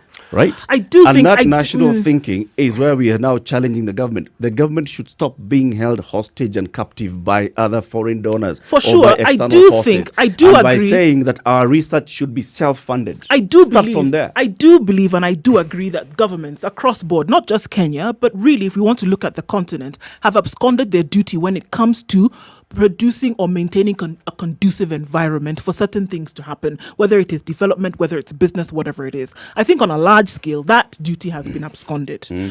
Because that is it. If you create this environment where all these things can be done, then what you do is that you reduce the frustration quotient, and that people then are able to actually open up and say, so that means what happens is that people don't come up with a great innovation and then you come in and you want to tax it.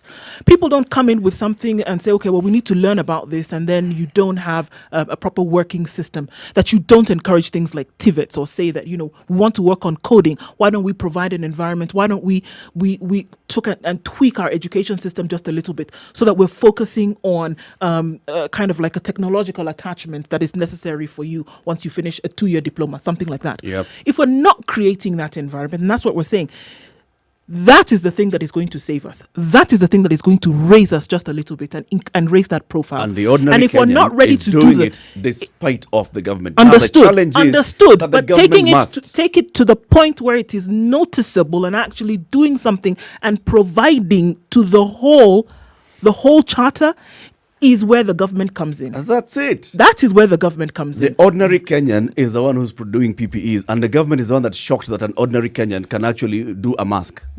The government is shocked that a Kenyan can, oh my God, have you seen the quality of gowns that our Kenyans are doing? The government is shocked. The Kenyan just woke up and said, all right, so what is I it can that do is this required? thing. Just show her this What are the specs for this thing? You can make a ventilator. The government is shocked.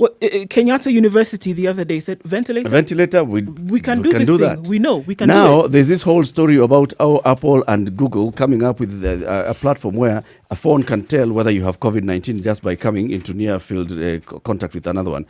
Kenyans have been working on apps here. The government could come in and say, all right, now that this platform is actually being provided by the mobile applications, so how can we support a Kenyan so that we can just roll it out? Or even roll out a competition and say, okay, and this is roll what out we want. our own. Yeah, and the one that's going to come out is provide some kind of reward, but and actually serve as a prototype for practice we in the already country. talked about those things being developed here at all these universities in the country, Daystar and the others. Kenyans are already doing this. That's what I'm telling you. The ordinary Kenyan is not shackled by this thinking mindset. This way, for sure. But he's frustrated by the mindset of those above him. Because the mindset of those above him are actually held hostage. Not the mindset. Those above him are held hostage by other competing interests. Which is why now it comes in. Competing interests. We go that's why I've said a big thank you, because that's really what it is. You have huge ministries that allocate zero money for research. Yet you have specific industries or institutions within the country that conduct that research. Now, a lot of the money that they have comes from outside. Yeah. Now, it means, therefore, that the research that they conduct will lean towards those who fund it. The needs of their funder. Yeah, but that's how it works. Or if the government allocates money, you never see it. No, seriously. Or the process of getting it is so tedious that you'll never. It just as good as not getting it. Yeah, they might as well not even have offered it in the first place. Yeah. I agree with what you said this morning. It's about time that we started thinking about innovations and all that. Homegrown. When you gave the example of the Japanese, they were not funded. When you talk about the Chinese, they decided that this is what we're going to do. We are going to encourage and spur innovation within our country. Until the point that it became so, just going back to the Japanese, until the point that they came back, developed their country, and then said, we've done this to the nth. Whom else can we develop? And then JICA was born. Let's expand. Let's develop elsewhere. City, your closing remarks on that? This poverty of spirit that seems to be an ailment that only seems to befall our leaders is something we must find a cure for. Because as long as leadership tends to be the people who actually bring down the very processes of development and innovation, then those people who sounded despondent are right, we can't really go far. But